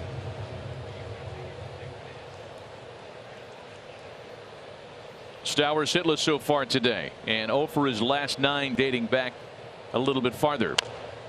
Well, and if you're going to pick on something for the Braves, it's going to be their bullpen. They come in with a bullpen ERA of 16th best in Major League Baseball. So that's the one thing that's, now you get Iglesias back, that changes everything. He came back yesterday and he had a save yesterday against the Orioles, so that's going to put everybody back in their more comfort zone in their normal spots in that bullpen. But still, an ERA of 3.8, 16th overall, is a little bit of a weak spot for the Braves at this point, especially when you consider what they did last year. They had the 4th best bullpen in baseball last year. Well, Snecker said it perfect. I mean, when you get a chance, we get your back guy get hurt, everything start pushing back. So everybody need to start going, different role, through the whole bullpen. Makes a difference. I mean, it makes a big difference. Certainly getting Iglesias back is going to make a huge difference for the Braves. 0-2 the count to Kyle Stowers. Got him on 3 pitches. As much as the Braves bullpen has had some hiccups without Iglesias, one of the things that they've done so well as a unit is that they lead Major League Baseball in the percentage of at-bats where at least 2 of the first 3 pitches are strikes. 70% of the Braves relief innings, at-bats that is, read out that way. 2 of the first 3 pitches for strikes, and it's a 3-pitch strikeout that starts things for McHugh. Pinch hitting. We will have Adley Rutschman make an appearance in this game despite the fact that he wasn't in the starting lineup.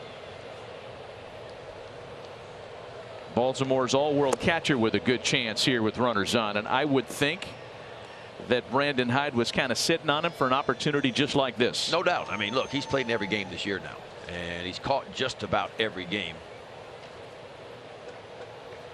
You got first and second and 2 out, a chance for him to put the Orioles up. We talked about this long trip that the Orioles are wrapping up today, and not to indicate that Rutschman is going badly because he's in the midst of a big year. He has strung together a couple of rough nights at the plate, however, hitting some bad luck. He's 0 for his last 12. And a strike to the switch hitting catcher to make it 2-1. Tough pitch right there, but it's not what he wanted. Not a coincidence, Oriole fans will say, that winning percentage has ticked up since Rutschman's debut a little less than a year ago. Tried to check it and does so on the appeal.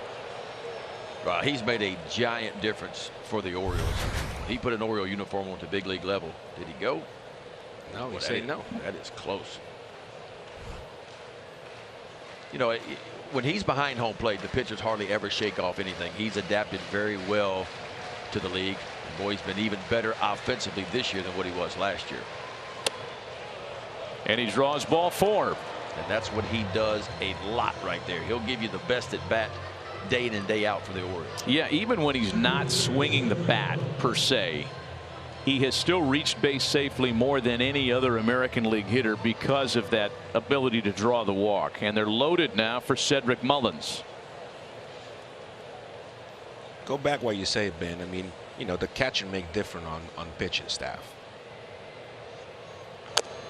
You want to all get together and have the right game plan, and with the consistent of having the same guy that you throw to all the time.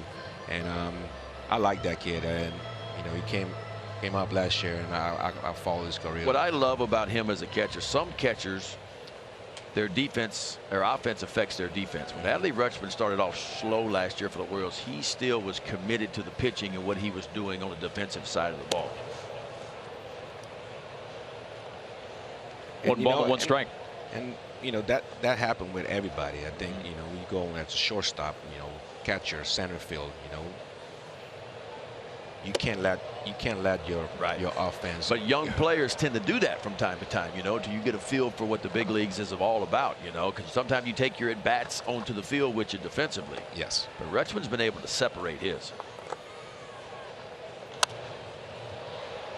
2 balls and 2 strikes. There have been a handful of previous plate appearances between Cedric Mullins and Colin McHugh. McHugh has really handled Mullins.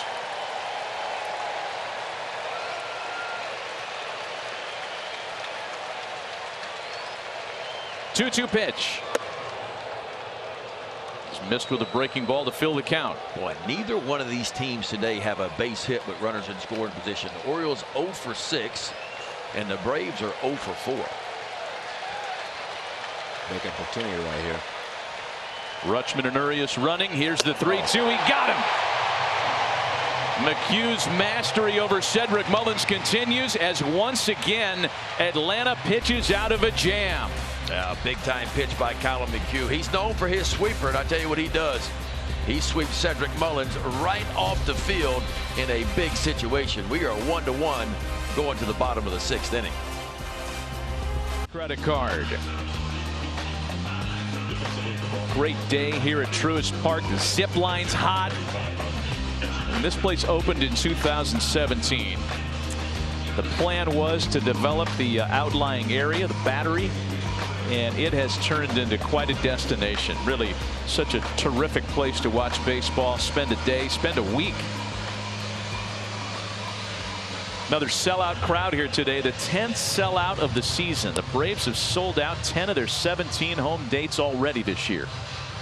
Well, I mean, the front office and, you know, the behind the scenes, you know, the Mike Plant and the Derek Schillers and everybody else, they all did a good job to put this together. You know, they went all around different cities and look at ballparks and look at, you know, what to make this place this great goal that we have over here. So it's awesome.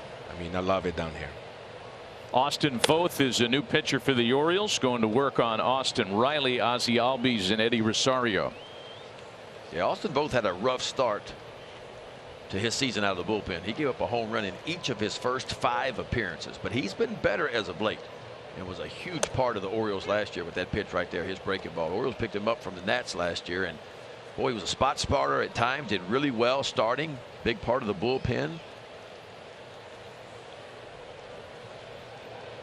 Counts a ball and a strike on Austin Riley, who's been quiet so far today, 0 for 2.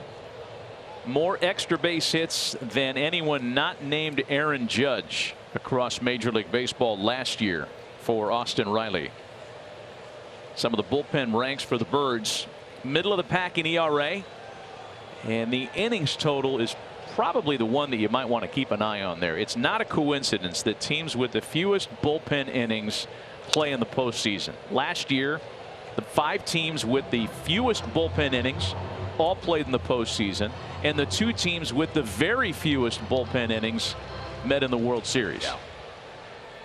Bullpen innings, you know, each guy in the bullpen has a battery life for the season. You know, when that battery life gets used up, you can't hit the recharge button, you know, and that was some of the faults of the Orioles last year. And you heard Brandon Hyde, we got to speak to him. He said, listen, my concern is this. My starters have to begin to give more length into these ball games where I can start to save some of my bullpen guys. That's a concern, and those numbers show that. It was the same way last year, and the Oriole bullpen was outstanding last year, but I felt like it started to tire a little bit down the stretch just because they were used so much. Riley lifts a fly ball into right, and Stowers is there to make the catch.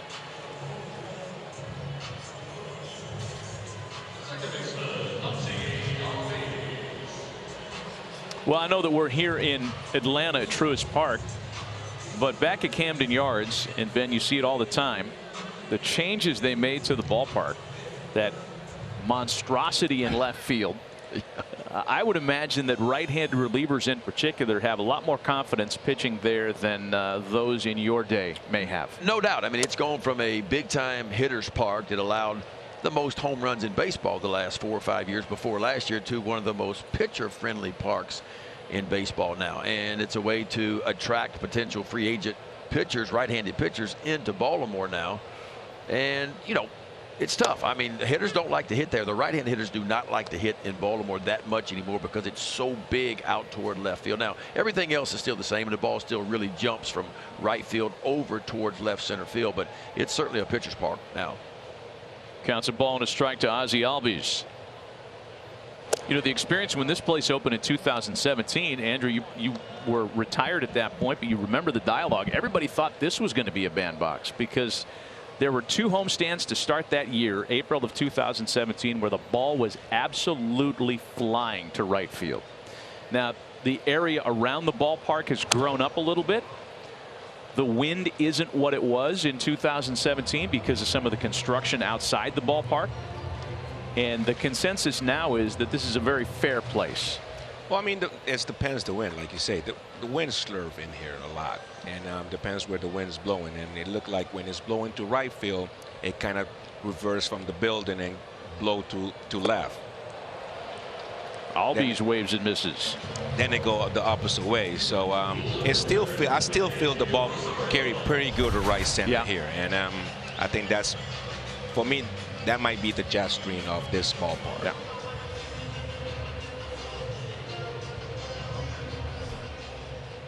Two quick outs for Austin Voth. Now Eddie Rosario, who has a single and a strikeout today.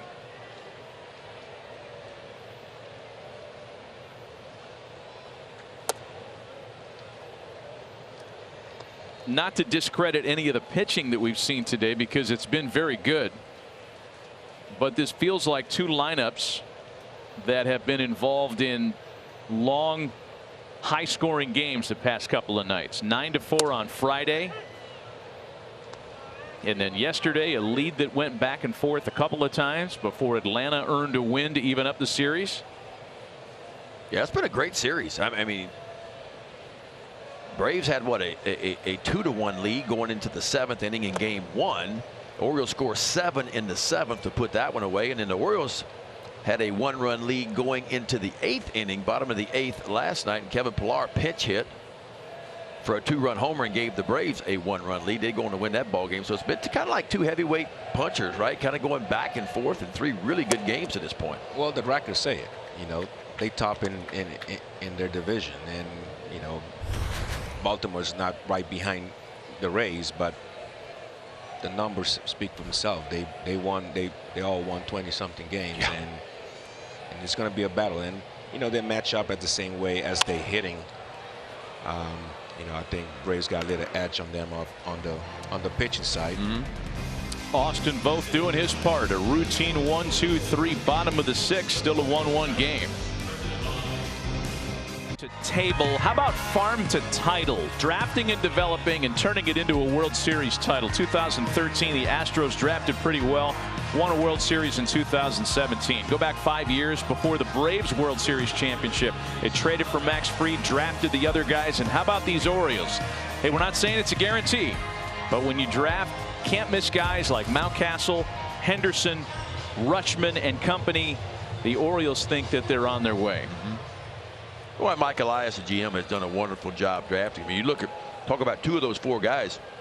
Rutschman, of course, was a #1 pick, first pick in 19, but Gunnar Henderson was a 2nd-round pick the same year, so that could turn out to be a historic draft for the Orioles. We already had the discussion earlier about the Cubs of 2016, the curse-breaking Cubs that won a World Series, sent Chicago on its ear. 0-2 meanwhile to Anthony Santander. You know, and we asked Brandon Hyde about that comp, and he said, I don't know that we're the 2015 Cubs, like the year before the World Series. This might be the 2014 version, the team that caught fire after the All-Star break. The next year they add John Lester. Jake Arrieta turned into an absolute beast, and the pitching fell in line. And in Brandon Hyde's mind, they're on that same trajectory. They're not necessarily at the doorstep, but well on their way. Well, they're building. They're putting the pieces together. They put the young kids together. And you know, when you do that and they get comfortable and start getting down that winning streak, you go out there and get 2 or 3 veteran players that will get you that push to get to the title that you want to have. One gone as Santander pops out. That'll bring up the aforementioned Ryan Mountcastle. Let's take a look at some of these baby birds. Notable Warriors at 26 or younger. We've talked about Henderson. Grayson Rodriguez is real electric stuff. Rutschman, Mountcastle. You've watched Grayson throw the ball now for a while. Tell us your thoughts. Learning at the big league level on how to pitch. It's different. The minor league numbers are crazy. I mean, he struck out like 421 and like 300 minor league innings, you know, but you can't deny the stuff. The stuff is real. The fastball is a, you know, an upper 90s type fastball with a really good changeup. He's just fighting for a little bit of consistency right now. And look, you know this, when you're learning at the big league level like you did and I did, it's a tough place to learn. And you're going to have good days and bad days for a while, but certainly you love the talent of Grayson Rodriguez. Two quick outs. No doubt, because when you're in the big league, they want you to do it right away. And, you know, they know what you did down in the minor league, and they want you to carry it. And then sometimes they come to the player himself. You have to make the adjustment, because minor league is totally different than up in the major league. So you got to learn yourself and know what you can do and you cannot do. So I think what the numbers speak for himself down in the minor league, what he did is great, because that's open eye to the fans and say, well, this guy is our, you know, our big. You hope you're getting a true number one, right? Yes. A real horse, a real number one, and that's what the hope is for Grayson Rodriguez. But it's, you know, I would tell people to be patient with Gunnar Henderson. He's 21 years old, learning how to play third base in the big league. Grayson Rodriguez is 23 years old. And so there's going to be a learning curve in there. There's going to be some good moments. There's going to be some rough moments. Yeah, 21 and no AAA. Right. I mean, when you skip AAA, Andrew, you were there for what, a week and a half in AAA? About 6 games, I think. 6 games. I mean, that's, in the case of somebody like yourself, exceptionally talented and ready to go, most guys need those games. And that's something Brian Snicker talked about with us. Like, the difference between a lot of guys is just the opportunity to play and get those minor league games under your belt before you get here. An all business 7th for Colin McHugh. Up and stretching here at the year is now extended. Save up to 30% on moving and storage until May 9th, and see why Pods has been trusted with over 6 million moves nationwide. Save up to 30% now until May 9th. Visit pods.com today. Back with Ben McDonald and Andrew Jones. Matt Vasgersian here at Truist Park. A 1-1 ball game, and that's where it has sat ever since the top half of the 4th, when the Orioles tied it up. Hey, Coach Dabo's in the house. Look at there. Probably getting ready to recruit. Actually, he's probably recruiting right now somehow. He's always recruiting. Or game planning for the Notre Dame game. Clemson has Notre Dame at home this year. Won't be long. It'll be college football season. It's coming fast. Has Dabo ever had that much time to himself without somebody bugging him? He kind of blends in as just a regular fan. Bet he's enjoying that. Just hiding out, enjoying himself, enjoying the game. Big fan. Marcell Ozuna leads things off in the 7th. We are in the heart of college football country here, of course. What that young guy said when we got in the elevator with a couple of fans, and the kid had to be 2 years old, and we said, who's going to win today? Got all his Braves gear on, right, ready for the Braves. And we were just waiting for him to say, Braves are going to win. What did he say? Bulldogs. Georgia Bulldogs. Go Georgia. Hey, these kids on programs, they know what they want. Well, when you win back-to-back national titles, it's pretty popular in these parts. Hey, speaking of kids, I think I'd be remiss if I didn't ask you, Andrew, about Drew and where he is and how quickly he'll be arriving as Ozuna grounds one softly to the right side, one away. Where is Drew, and when do we expect to see him in the Grande Ligas? Well, it's up to him. First, he needs to stay healthy. I mean, he had a freak injury the first year of pro baseball, you know, blowing out his shoulder, and he worked hard to get back. Look at that. Look at this. I mean, come on. When your dad is a 10-time Gold Glover, I think you have some instincts that come naturally. And now he got a quad injury, so it's all about staying healthy. But I'm proud of what the man he become, the goals that he wanted to do and he wanted to reach, and it's still a long way to go. So you know, all we need to do is keep supporting him and let him learn and make the adjustments that he needs to make his dream come true. And have you been able to share a lot of your experiences with him? You know, I mean, I know some kids listen to their parents, some don't, you know, but I wonder if you've been able to share some of your experience and how he's taken to those experiences and what he's tried to do with them. Well, I mean, we talk a lot of baseball. That's all we want. I mean, you know, he's going to be a different player. I mean, it's tough for every kid that their dad play Major League Baseball on a high level and be consistent in it. You know, everybody's going to look at him as, hey, you know, you can be just like your dad, but it's hard. It's hard. It's not fair for a young kid. And, you know, I had that when I was coming up through the minor league. You know, everybody was like, you're going to be the next Willie Mays, but it's not going to be the next Willie Mays. Willie Mays is the only one Willie Mays. So that's tough. But, you know, we talk baseball. Fly ball out to center field. Mullins and Hayes negotiating, and Club said makes the catch for out number 2. How do you juggle talking baseball with him and being a dad too? Because it's two totally different things. So how do you juggle those two things? Well, just, you know, first your dad, and then you want to be a friend, and you want to be open to talk, and him willing to listen to you. And he, you know, he know what you did in the game. You know what all you did, and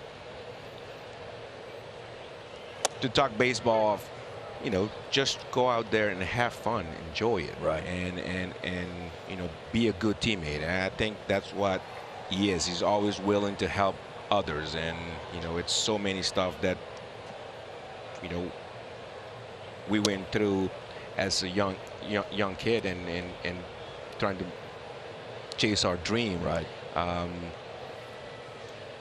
Little things that you listen from your parents or a coach, and he's a great kid. I can't, you know, it's not much I can say about him. He's you know, he's willing to listen. He, you know, he learn fast, and you know,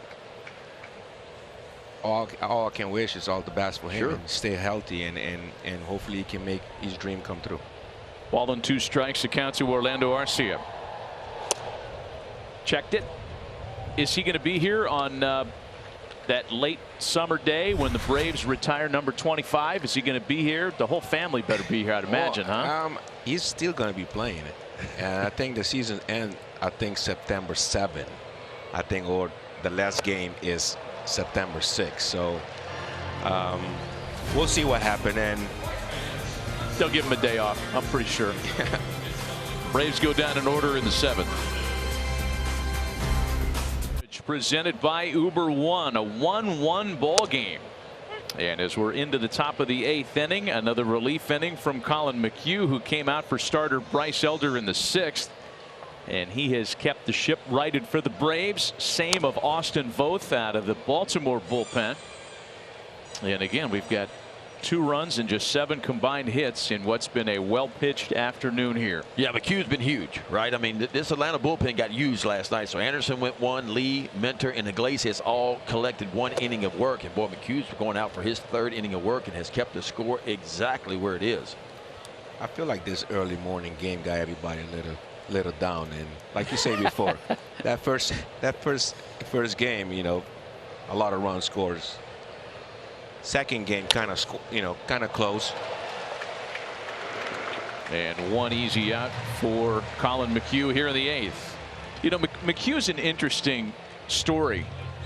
Drafted and developed by the Mets, debuted in Flushing, Queens in 2012. Had a little bit of time with the Rockies, and it looked as though with a career ERA over 8, he might be on his way out of the league. But he had some great years in Houston and is a very valuable member of the Atlanta bullpen in 2023. A pitching change for the Braves here with 1 out in the 8th, and we'll be right back. New Orleans Breakers take on the New Jersey Generals. The USFL today, 3 Eastern on NBC and Peacock. Braves go to the bullpen for the 2nd time today as Dylan Lee appears in back-to-back games in the series. A scoreless inning in relief yesterday, and the big lefty goes to work here with 1 out in the 8th on Adam Frazier. Yeah, had some traffic in the 7th inning of last night's game. Gave up 2 hits, 1 walk, but punched out 2 and put a 0 on the scoreboard. Little flare out to shallow left and run down by Arcia. What a good play. Well, that's the difference Arcia makes, right? See where he shaded up the middle, but has the speed, a quick drop step, and this ball slicing away from him, and he really easily gets to this ball for the 2nd out here in the top of the 8th inning.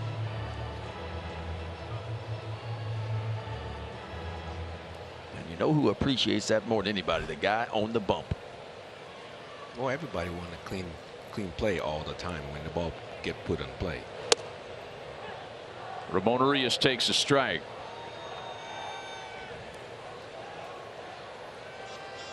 Urias has Baltimore's lone RBI today. An RBI ground ball in the 4th. Now, Ben, you talked about this a couple of times today. If Baltimore is unable to win this game, they're going to look back with regret at a couple of innings where they had runners in scoring position, less than 2 out, and failed to do any damage.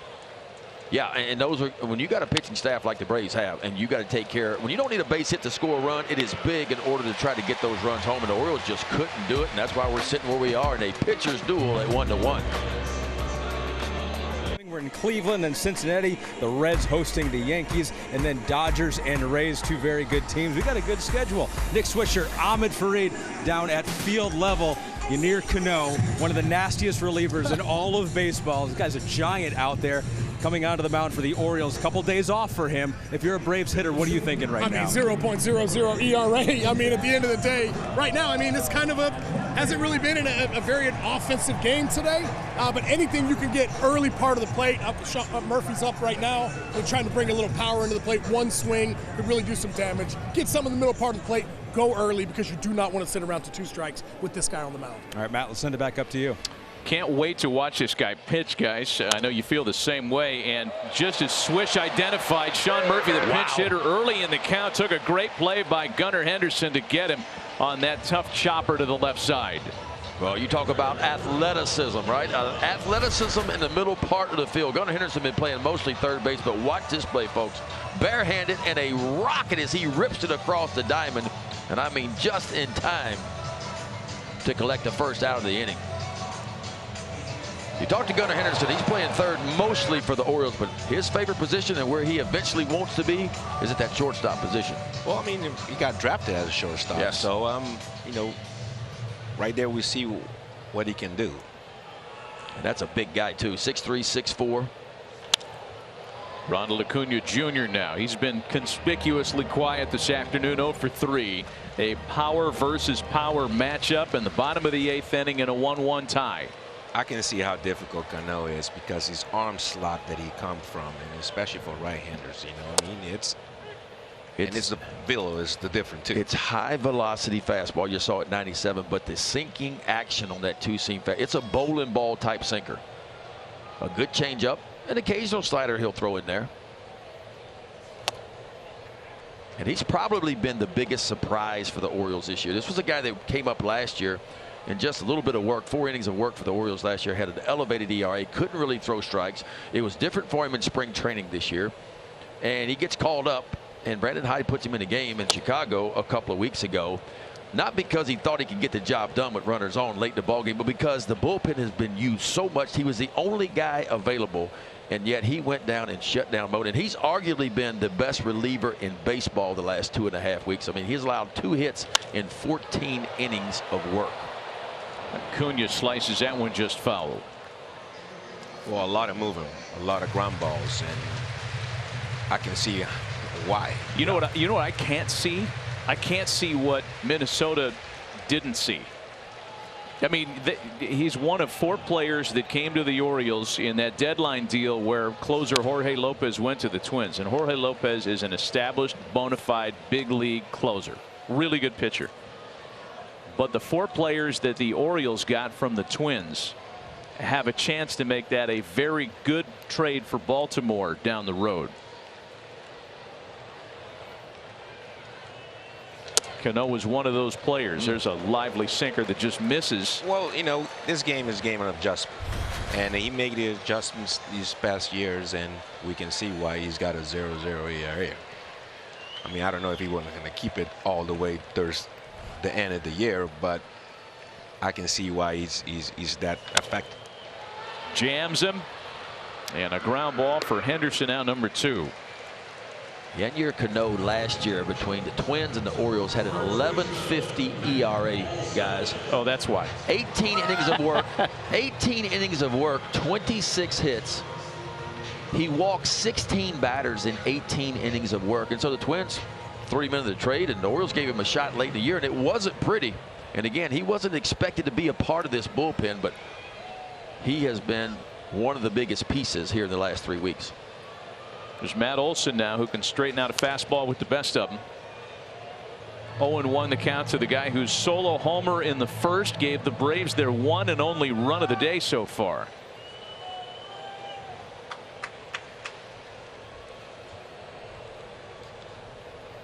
I think every player development person, every organization dreams of a deal like that, where you can acquire a guy where you see the talent, but he might not have had the returns.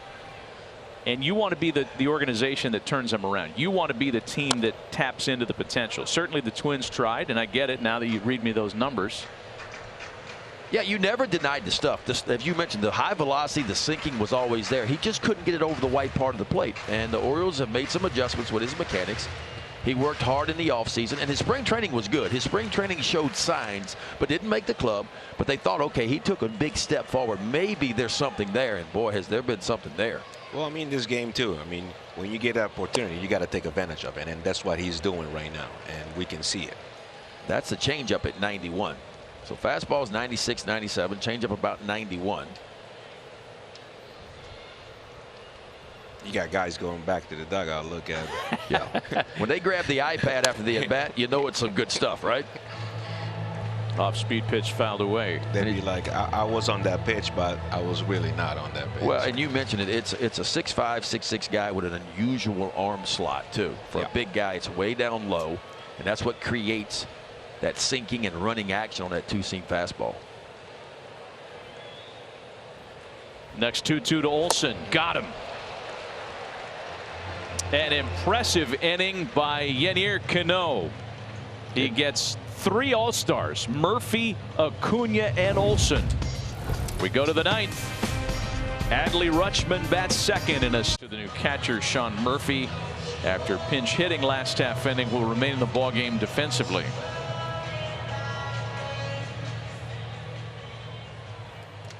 Iglesias got the full go-ahead to take off the governor. Not only be activated to pitch yesterday, but go back-to-back with the short turnaround. So the Braves are feeling very good about his relative health to use him again under this circumstance. They do shoot or miss him. I mean, you know, like we talked earlier, everything kind of got bumped back out for the bullpen, and now having him back as a closer. That change is such a good one. That is such a good pitch. Yeah, look at the action. That's a great look at that changeup. Starts it in the zone, but as it travels that 60 feet 6 inches, it just dives down and away.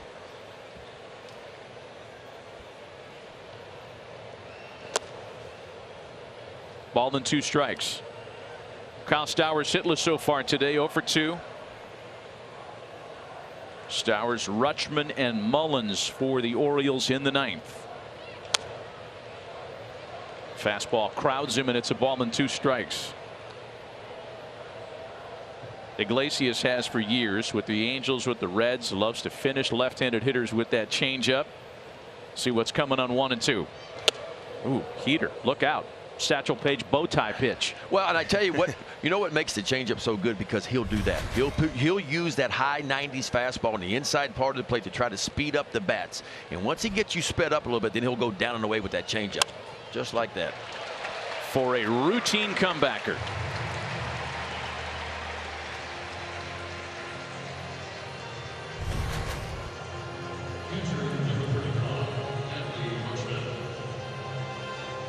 Let's flip the beanbag over to first. Why put extra wear and tear on the shoulder? I always laugh when I see pitchers do that. I'm like, you can hit a coffee cup at 60 feet 6 inches, but when it's a comeback, you got to either run it over to the bag and give it to the guy, or toss it underhand. So now Adley Rutschman. He drew a pinch hit walk back in the 6th inning and stayed in the ball game. But when they work on PFP in spring training, they all throw on top. That's right.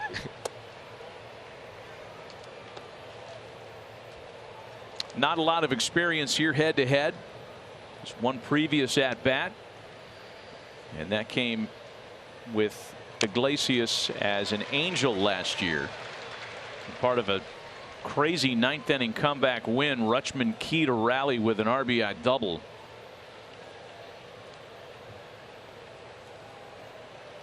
Baltimore came back from being down 3 to beat Iglesias and the Angels that night. 3 balls and a strike.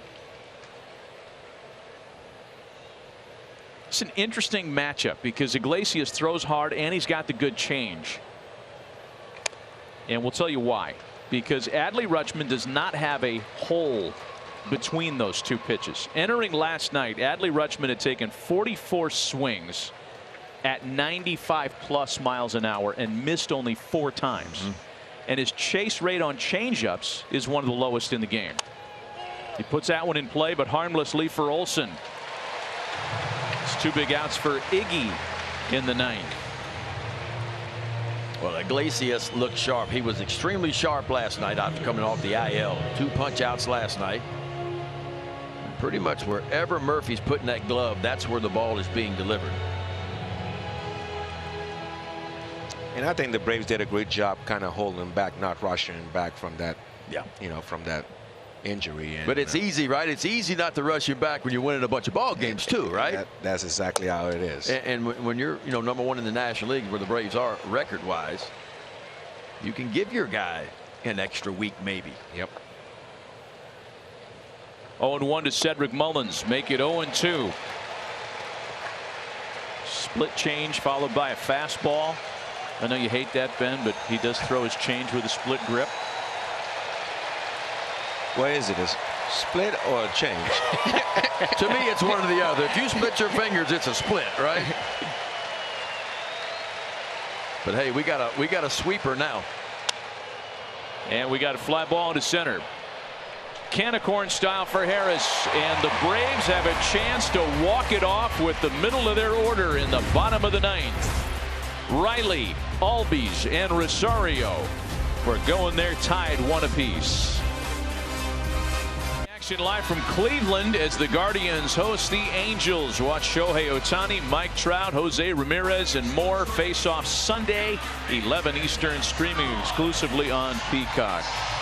3-time MVP Mike Trout will be mic'd up a week from today.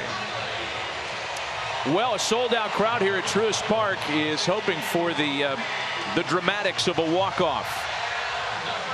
And they'll have a chance to watch that with the middle of their order. Orioles pitching has been superb. Yennier Cano worked a scoreless 8th, but between Wells, the starter, 2 from Austin Voth and Cano, not a lot of activity on base for a big Atlanta lineup. Riley bats now. Austin Riley 0 for 3 today. Baltimore very comfortable with Yennier Cano in more than just an inning. He's pitched in over an inning in 5 of his 11 previous relief appearances. And it's a ball and a strike to Austin Riley.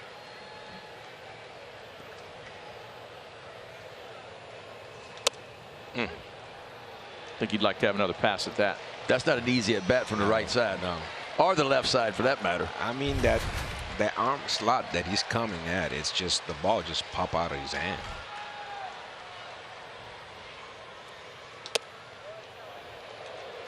Two balls and 2 strikes.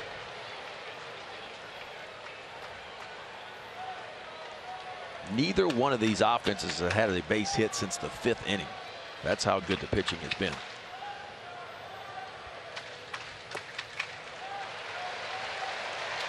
To a full count now, 3-2. A couple of tough takes in there for Austin Riley, doing a good job to fill the count. Couple tough pitches to lay off on. Switch hitter Ozzie Albies next. The 3-2 home. Comebacker. 1 away, bottom of the 9th. It almost feels like a foregone conclusion that we're going into extra innings today. You get that sense? I mean, there's just been nothing cooking on base. Well, I don't want to say this, but last time when I did the game, we went extra. Oh, really? You're the guy. I might be the guy, I think. I'm not liking it. Okay. Here's Albies now. Switch hitter in from the left side once again. Has faced nothing but right-handed relief. Right-handed starter beats that foul, a ball and a strike. Homers, slug, RBI, extra base hits, all those categories. Ozzie Albies leads all major league second basemen. Two-time All-Star, limited to just 64 games last year due to injury.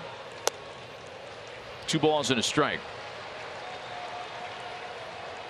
That's a tough take for Ozzie. That's where he likes it. He has a swing rate of about 60% on pitches on the outside part of the plate. Picks on that one where he's jammed and fouls it off.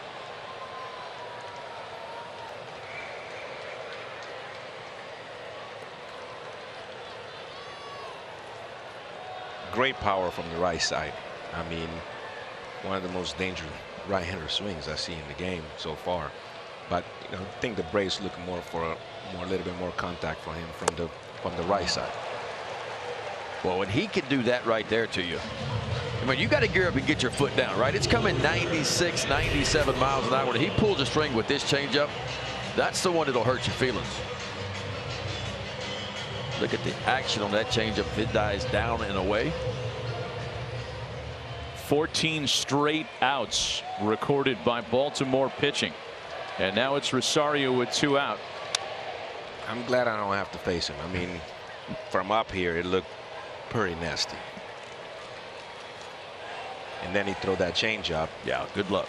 Yes. Good luck.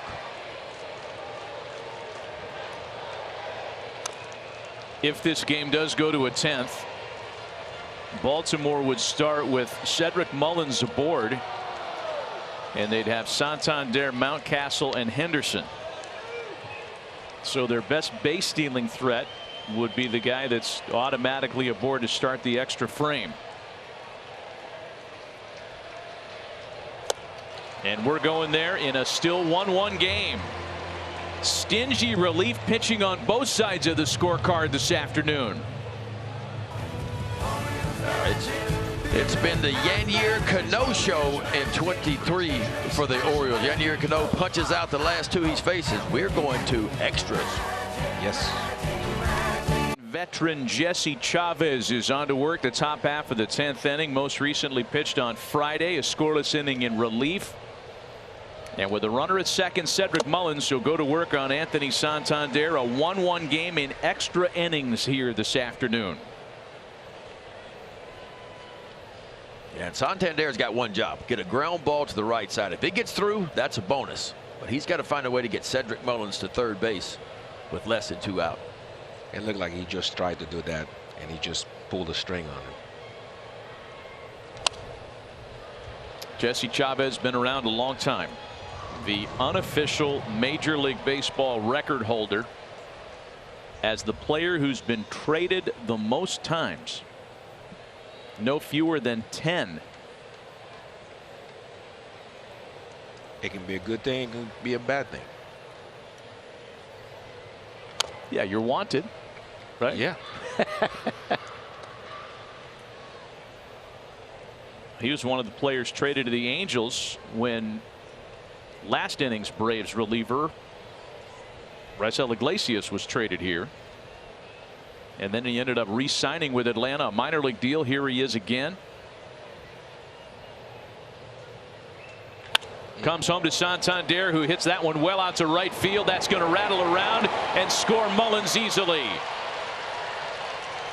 Anthony Santander has broken the 1-1 tie with an RBI base hit here in the 10th. Yeah, you talk about a rocket, too, on a 2-strike count. You would think he'd be respecting maybe the ball in the inside part of the play, but he gets something that looked like up in his own, a fastball. And you talk about get on top of one. Just a rocket out to right field, off the wall. Drives in the run, stays at first base. Acuña's got that giant arm. That ball kicked right back to him, and he held Santander to a single. We got a pinch runner. Yeah, they will upgrade in the speed department, will the Orioles. That's a very important runner out there with nobody out. as Jorge Mateo, one of the fastest players in the league, takes over on base for Santander. Yeah, he may not be there that long. Strike one to Ryan Mountcastle. Jorge Mateo led the American League last year in stolen bases with 35.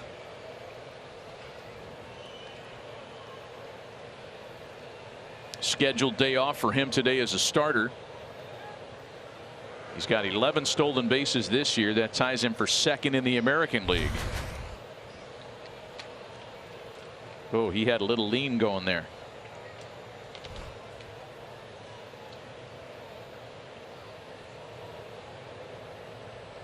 Big lead. There he goes. A huge jump. Wow. And Murphy doesn't even bother with a throw. My goodness.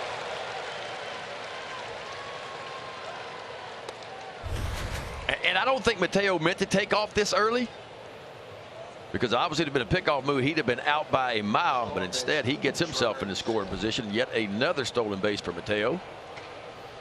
Well, that's what the timing of, you got a good first base coach. It's timed that pitcher, and he have to say, hey, you counted how many times before he go to home play, and then it was right there on that slot that he was going. So a base hit from Ryan Mountcastle here can not only make this a 2-run game, it might be Mountcastle's last chance to extend his 8-game hitting streak. Sitting on an 0 for 4 so far today. Big swing and a miss, 2-2.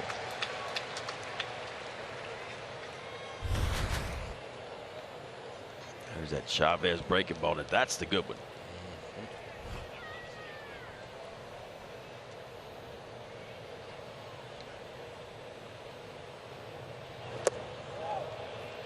Checked it, and on the appeal he was able to hang on. It's a 3-2 count now.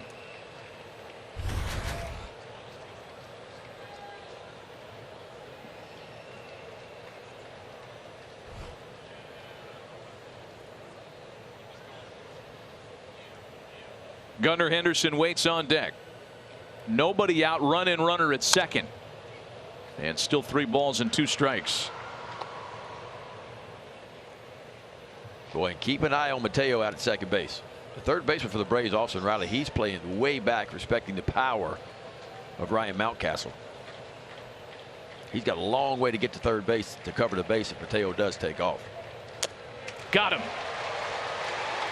Big strikeout for Chavez and the Braves, 1 away. Well, this is a giant strikeout. Goes that little cutter around the outside part of the plate. It is in the zone and then gone.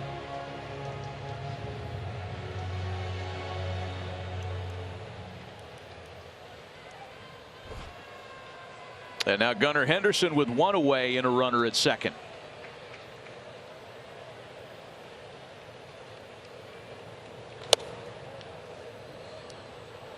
Henderson today 0 for 4 with 2 strikeouts.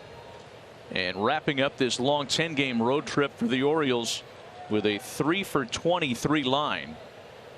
A big hit here would get him back home happy to start that Tampa Bay series. A pickoff attempt at second base was close.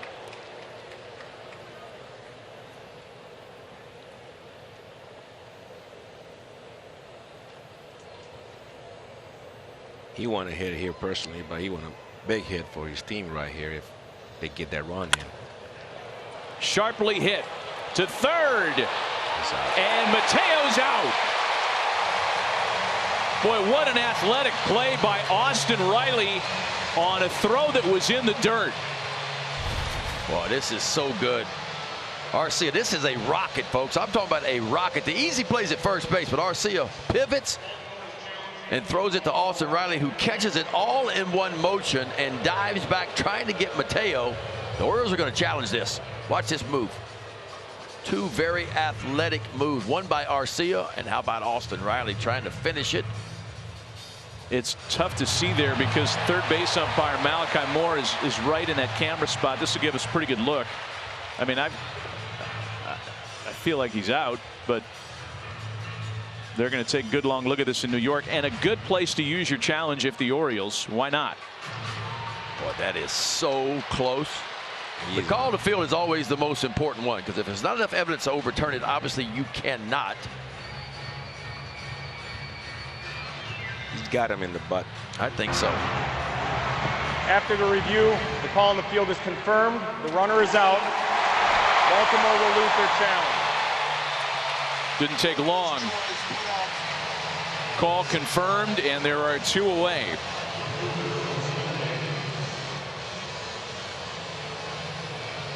Great heads-up play by Arcia right there. I mean, it's a tough decision, a tough angle for a shortstop, but Osterwalder saved that. You right got to there. have confidence to make that play, because the easy play is across the diamond to collect the second out, but instead he pivoted and pulled off an outstanding play with a little help from Austin Riley. And now it's Austin Hayes. He has singled, walked, and scored a run today.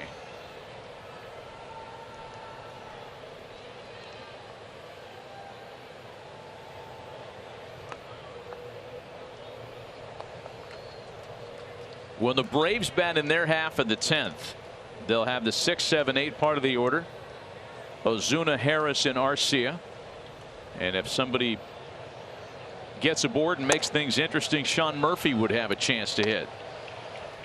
The question is Cano going back out for the 3rd inning, or is Felix Bautista, the closer, coming in? It looked like Bautista is coming in. I think Cano is done. Yes. If folks are wondering why the Braves didn't send Raisel Iglesias out there for a 2nd inning, again, a reminder, he's pitching on back-to-back games, short turnaround from last night's night game, and he just came off the IL to make his first appearance of the year last night. There was no way the Braves were going to get more than an inning out of him today. Hayes sends a high fly ball out to right center for Acuna. Baltimore scratches out a run. To the bottom of the 10th. Atlanta has one last shot, trailing 2-1. Generals, the USFL today, 3 Eastern on NBC and Peacock. Well, you go from one really tough, big right-handed reliever to another, as after 2 scoreless innings from Yennier Cano, the American League's reliever of the month for the month of April, Felix Bautista, takes over to try to close out a win and a winning series for the Orioles. Well, they call him the Mountain, and a mountain he is at 6'8", 280 pounds. Wow. Big boy. Oriole pitching has been superb.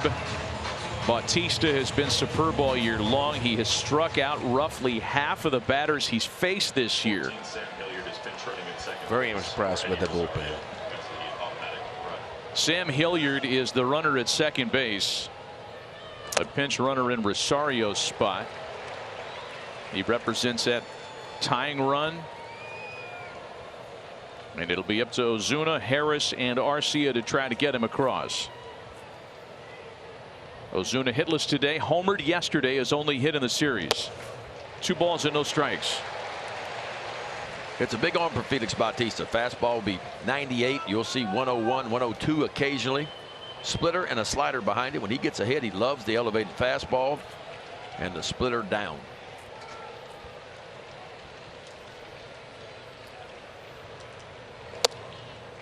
Two breaking balls in for a strike.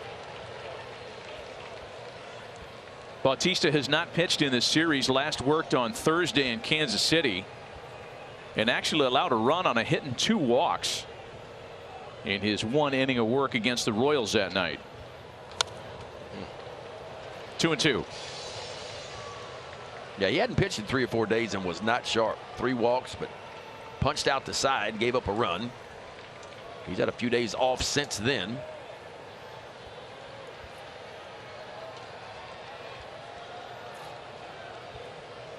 Hilliard at second, 2 balls and 2 strikes from the Mountain to Marcell Ozuna. On the ground to the right side, that'll move the runner. A productive at bat from Marcell Ozuna, and the tying run's 90 feet away. That was a job well done, because Ozuna's going to get a lot of high fives in that Braves dugout, especially being down 2 strikes. Found a way to inside out the ball and move Hilliard over to third base. Now the Orioles are going to bring the infield in. They're going to try to cut off that tying run at home plate. Michael Harris Jr. 0 for 3 so far today. Takes a fastball for a strike at 99. Good speed at third base. Hillier, any fly, he basically got a good chance of scoring. Yeah, Bautista's thinking one thing. He's thinking punch out.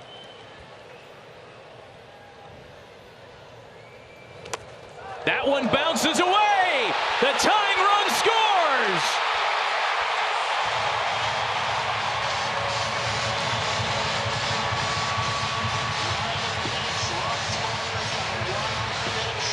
It's a wild pitch charged to Bautista and a 2-2 game.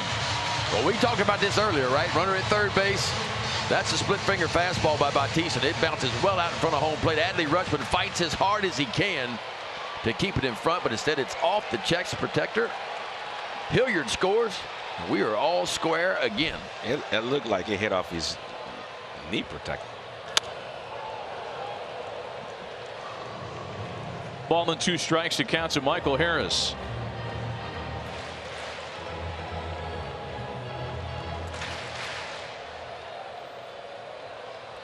Neither one of the starting catchers was in there to begin the game. Both of them are in there now. We're into extra innings.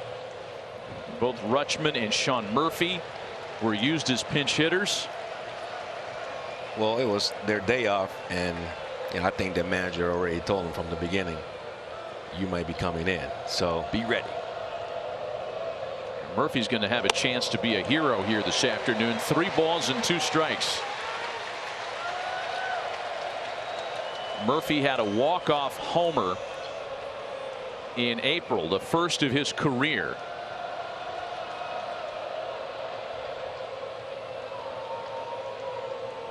(3-2) pitch home to Harris.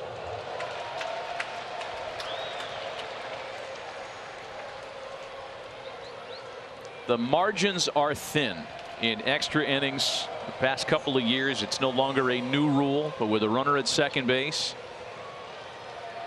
you can feel the enthusiasm. The energy changes in the ballpark as soon as you get to extra innings with that runner on. The next 3-2 to Harris. What a good at bat, man.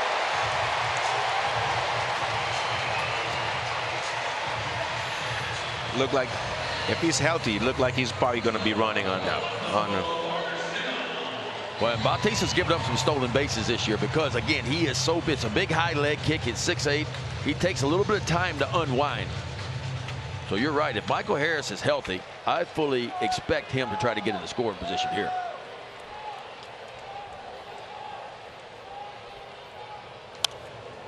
First pitch fastball. Orlando Arcia takes a rip. It's 0-1. Arcia been in this position many times this year before he got hurt. Get a chance to get that big hit to drive in the winning run, and I think he got a good chance right here to do it. He's running.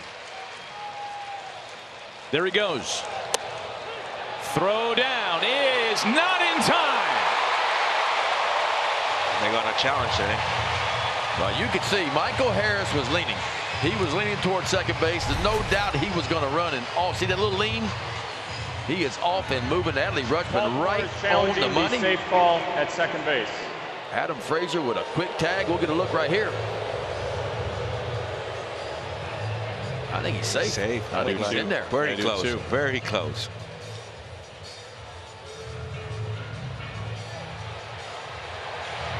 He's safe. See, man, you speak Papiamento as well. Linea. I just heard you say it again. Right. A little Linea. I'm learning. Third bag of the year for Harris if the call stands. Fans are reacting to the replay. So's Adley Rutschman. I mean, Rutschman did everything he could do. Quick, out of the glove, a good transfer, a rocket throw, but after the review, the call is confirmed. Runner is safe. That is a big bag for Michael Harris.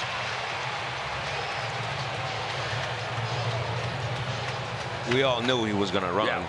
It was a matter of time when he was going, and I think Bautista knew that he was going, so he was trying to make us quick to give Rutschman a little bit of time. Chance yeah. So a ball and a strike to Orlando Arcia. Again, he has doubled and struck out twice today. Completely different assignment against the fire-breathing dragon that is Bautista. He checked it, and it's 2-1.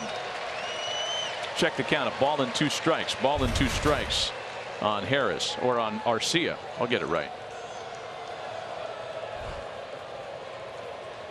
Again, Sean Murphy waits on deck.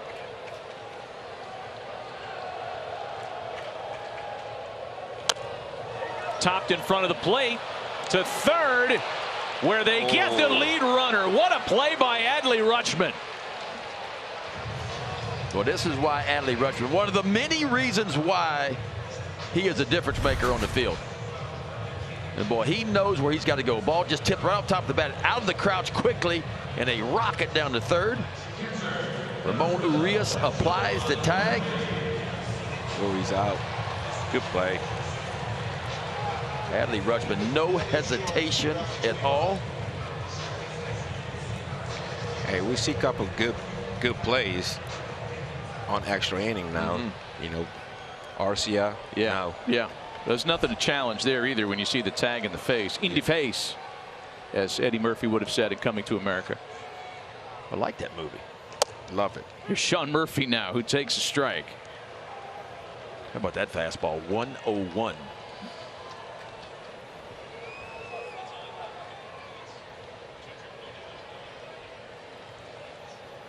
And a little check in there for Arcia. As we mentioned, Sean Murphy, a non-starter today. Entered the ballgame as a pinch hitter in the 8th and grounded out.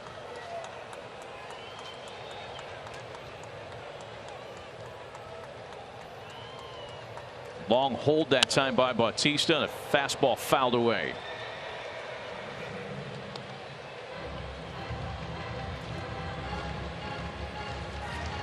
Boy, 2 of the best teams in baseball going at it, man. I tell you, you couldn't ask for a better game. It's been a wonderful series as well.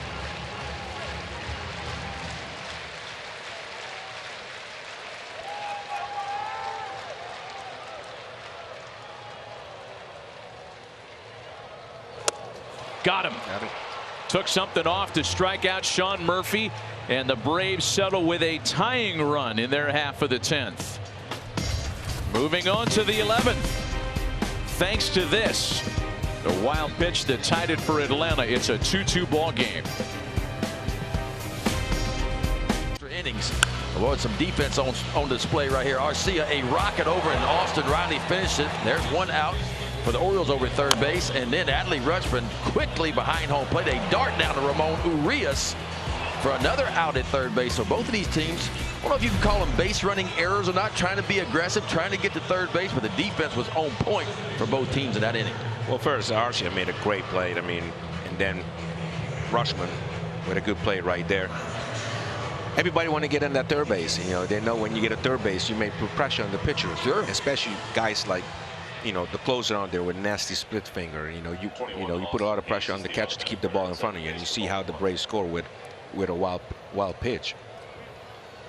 Austin Hayes, the runner at second base. We continue in extra innings, and the first offering thrown by Michael Tonkin in relief is a fly ball out to right. Acuna's got the big arm. The throw into third base is there waiting for him. They got him. Wow. I was surprised to see him try it. Yeah. Well, Austin Hayes can run now. He's an above average runner. But Ronald Acuna Jr. is showing you why he might be the best player in baseball. Gets his momentum behind him. A rocket throw. And Austin Riley finishes it on the back end. You can't do it any better than that. I love how he got his momentum behind him right there. Yeah. That's you work on when you go to spring training. You know, you go out in spring training, you know, when you do those little work, you know, in the backfield with the outfield coach, you know, you're trying to say, when you get the fly ball, you know, everybody will get, you know, the fly ball, but you want to work on those things. You know, prepare that you're going to be behind the ball to throw aggressive. As an outfielder, that's the one you live for, right? The chance to change the game with your arm in the outfield. Well, that's how you save games. I mean, you save games, man. Like I say, when we talk about defense win games, and right there you can see it. You know, if you go out there and hold the guy to an extra base, you know, that's what a lot of people don't see much. You know. So Tonkin throws one pitch and gets 2 outs on the double play. That goes Acuna to Riley. The play was challenged. There wasn't much to challenge there, by the way, and it was a very quick confirmation of the call. So there are 2 away bases empty now for Ramon Urias.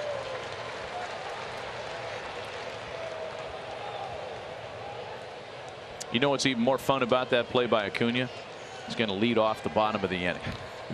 Seems like it always ends like that, right? Doesn't it? It sure does. Can be very aggressive, Andy. A ball and 2 strikes to Ramon Urias. I mean, show us what you got. Well, we talked about the 5 different ways he can win a baseball game, and you just saw yet another one.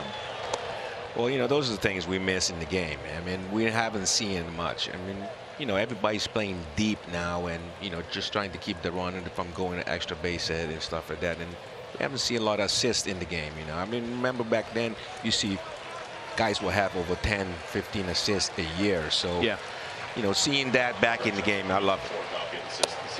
Got him. A scoreless inning by Michael Tonkin.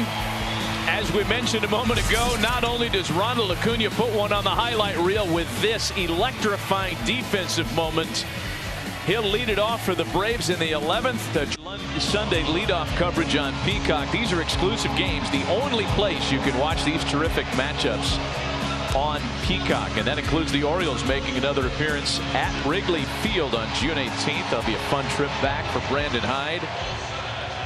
Not so much fun for Brandon Hyde was watching the way that top of the inning went down with a double play and a strikeout. That's going to set up Mike Baumann to try to get this game to a 12th. Ronald Acuna Jr., Matt Olson, and Austin Riley have other ideas. Sean Murphy will be the runner at second base. He is the winning run in a 2-2 game, bottom half of the 11th. Number 12, Sean Murphy is the automatic runner at second base. Well, the writers are waiting to hit send on their game story, because if Ronald Acuna does something special here, he will be the headliner. No doubt. He always the headliner, to be honest with you. I mean, this kid is such an amazing baseball player. Great talent. He's showing up. You know, today he showed one of these tools that he have. Did he check it on the appeal? He did. It's 2 balls and no strikes. Mike Baumann, by the way, is the new Baltimore pitcher. He gave up a couple of hits and 3 runs in the opener in this series Friday night. Yeah, Sean Murphy got him for a 3-run homer straightaway center field. Long ball's been a little bit of a problem for Mike. He's allowed a homer in 3 straight outings after not giving up a homer in his first 11 games this year. Yeah, he was lights out his first 11 games, and it's been a little bit different. It's a big arm, though. It's a fastball, 94.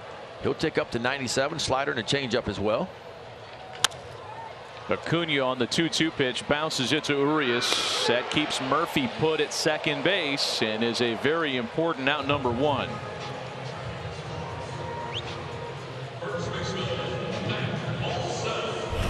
That's what you hope as a pitcher. You want to get a ball pulled on the ground if you can. Why? Because you keep the runner right at second base. If that's a ground ball on the right side of the field, Murphy will end up at third base. He does not get that chance. Matt Olson is being intentionally walked. And Baumann and the Orioles will hope for a ground ball off the bat of Austin Riley, who's 0 for 4 this afternoon. This is an Oriole defense that has rolled up some double plays this year. 36 of them. Number 1 in Major League Baseball. They'd love to do it a 37th time here.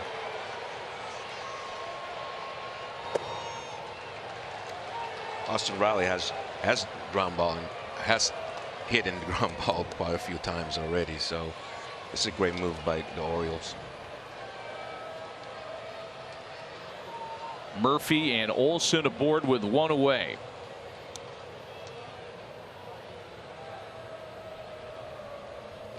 Big swing and a miss, a ball and a strike.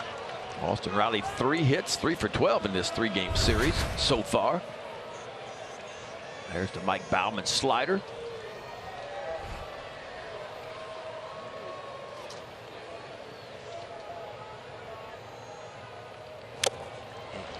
Ball and 2 strikes. A little bit of extra too. How about 99?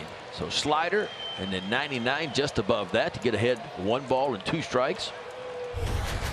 Man, you didn't like big arm.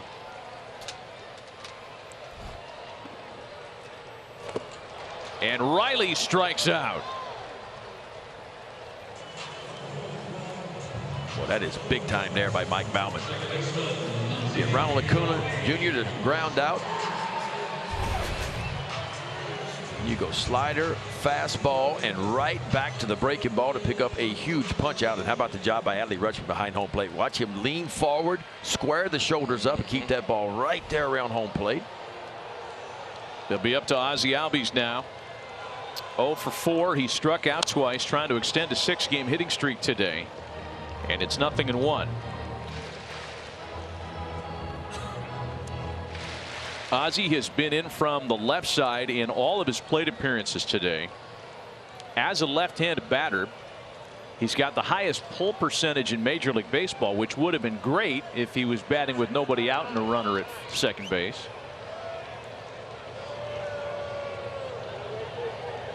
What we got going on here? I'm not sure who took the time out there. Ozzie did. Okay.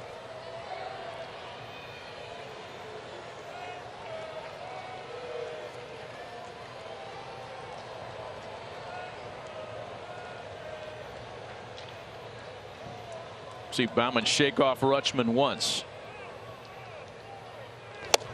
Good pitch. 0-2. Can Mike Baumann finish? A little backdoor cutter, just catches the box.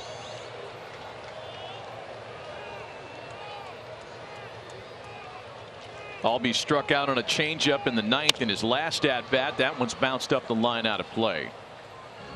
Do all the Orioles use PitchCom? Some of the Orioles use PitchCom. It's rare to see shakes anymore because so many players are using that device. Yeah, and you know, even if you're not using it, a lot of times you don't have time with the 20-second shot clock. Sometimes you don't have time to get to a shake. So if it ticks down to 6 or 7 seconds, you don't like to pitch. Sometimes you don't have time to shake to another pitch. Wow. Clock violation. So that'll be a ball on Mike Baumann. It is indeed. Mark Wegner just said. Ozzie ball was and 2 strikes. Ozzie was in the box. I think sometimes with the game on the line like this, taking a clock violation is better than rushing and trying to execute a pitch with no time. Doesn't matter. Struck him out anyway. Wow. How about your big Mike Baumann, huh? Comes in a tough situation, runner on second and nobody out, a ground ball, an intentional walk, and how about back-to-back punch-outs to get the Orioles off the field? We got some bonus baseball for you today as we go to the 12th. Presented by Uber One, and a 2-2 tie as we go to the top half of inning number 12. Back with Ben McDonald, Andrew Jones, Matt Vasgersian. It's nice to have you with us today. And we thought that the way things laid out, that the great throw by Ronald Acuna Jr. led to a double play and a quick top of the 11th was going to set up the Braves for some heroics in the bottom of the inning. Yeah, but Mike Baumann had other ideas. Not to be. And that means that Michael Tonkin will continue. He'll face Kyle Stowers to lead things off in the top half of inning number 12. Well, new base runner.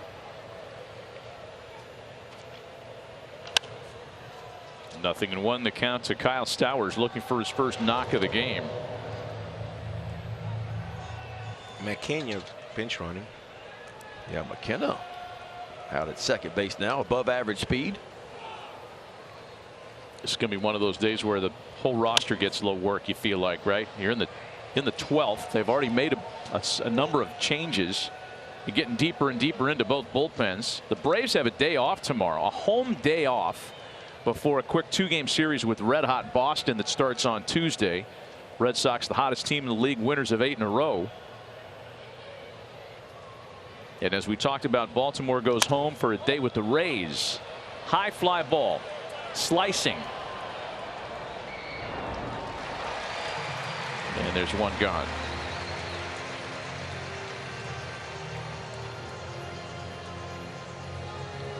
Yeah, for the Orioles, they start a very interesting part of their schedule with the Rays, the Pirates, who've been cooled off a little bit. There's the 2-game series with Boston we talked about. And then Atlanta hits the road. No party in Toronto these days, by the way, because that Blue Jays team is loaded. Loaded, and they brought the fence in, too. With that offense, that offense didn't need the fences brought in at all in Toronto. To be honest with you, the ball carried pretty good. That's what I'm saying. And I saw what they did in the center field. I mean, the pitchers are not happy. They brought it in. They moved it down. They moved it up. They made it like a crooked set of teeth out there. Counts a ball and a strike to Adley Rutschman, a non-starter today. He has walked and grounded out to the mound in his 2 plate appearances. I don't think he's going to get any good pitches to hit, and this is a bad, I think, again.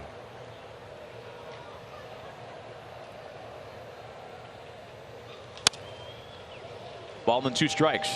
Well, the Orioles have had their chances today. 1 for 12 runners in scoring position. And that 3rd and 4th inning for the Orioles were big. Baltimore left the bases loaded in the 3rd, left the bases loaded in the 6th. 2-2.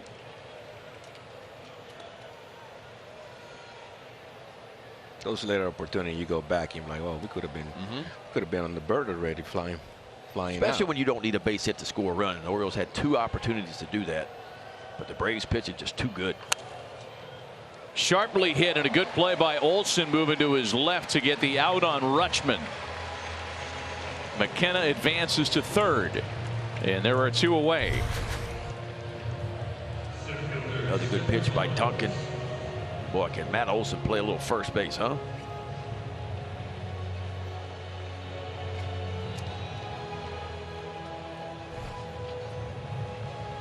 So now Cedric Mullins, who scored the go-ahead run in the 10th inning on a wild pitch. He's got a double and a walk on his line today. It's McKenna that's the go-ahead run with 2 out here, and the first pitch to Mullins is fouled back.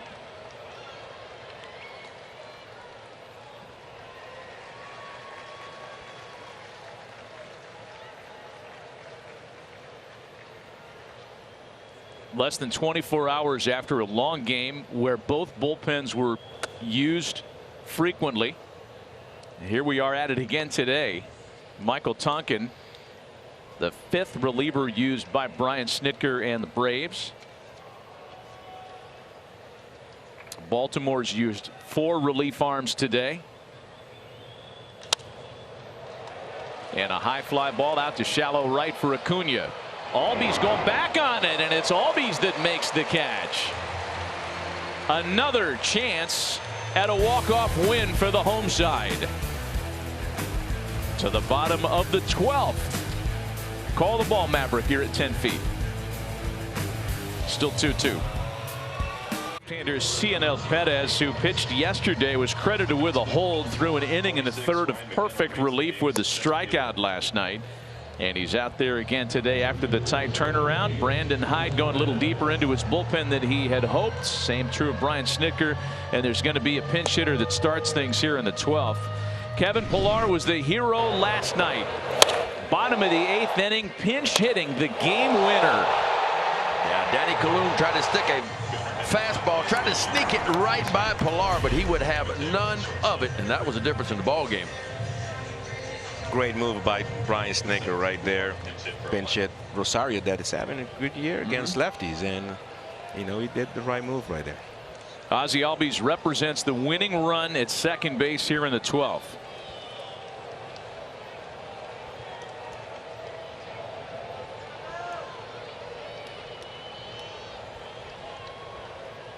And the first pitch to Kevin Pillar misses inside. Pillar signed a free agent deal to come to the Braves this offseason. veteran outfielder with over a decade's worth of major league experience, and somebody that Brian Snitker told us before the game he was thrilled to have on a lot of fronts. A couple of sliders miss, and it's 2 balls and no strikes. Well, and again, how about the job by Adley Rutschman? You talk about having to have athleticism behind home plate to be able to block that ball.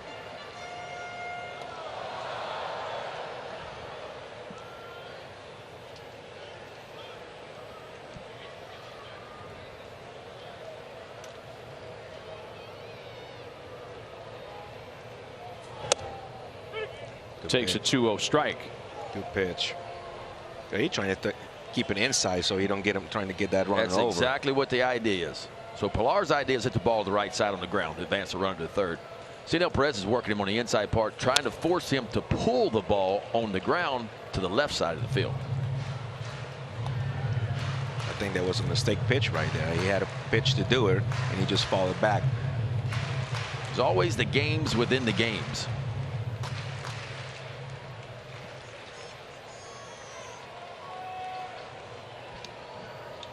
2-2 home. Got him swinging from 2-0 to the strikeout. An important first out here in the bottom half of the 12th. This is a Cionel Perez that pitched for the Orioles last year when he had an ERA just above 1 in over 60 appearances for the Orioles, and an outstanding breaking ball down and in and right underneath it. Bat of Pilar. And now it looks like Marcell Ozuna will be intentionally walked. The same strategy worked in the 11th inning for Baltimore, and they'll go back to it again.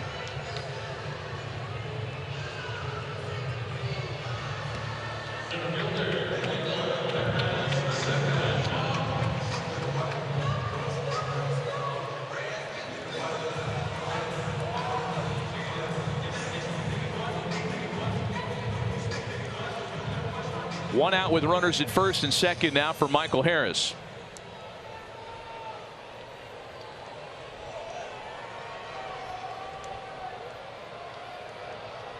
Easy choice there to walk the right-handed batter. Harris puts bat on ball. There's a drive to deep center field. And the Atlanta Braves are going to walk it off this afternoon.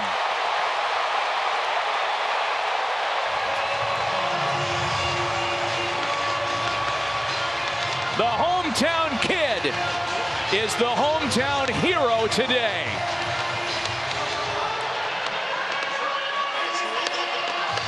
Great seeing him come back right there. I mean, tough day for him. Got that walk, got throw out at third base with a ground, you know, with a little hopper to the catcher, but. Boy, the Braves did not have one base hit today. They were 0 for 10 with runners in scoring position until that swing right there by the Rookie of the Year last year in the National League, Michael Harris. Well, a little cutter up and away. Hands go first. The barrel fouls it. He just powers this ball out to left center field. He knew it had enough. As soon as it touched the hard part of that bat, McKenna doing all he could do to get to it, but no chance to run that one down. Harris knew it. Sold out crowd knew it. Braves take 2 out of 3. Baltimore's quest to win an 8th consecutive series dies in extra innings here today in Atlanta after a 3-2 final. This was such a good series. The Braves were leading late in the game in game 1.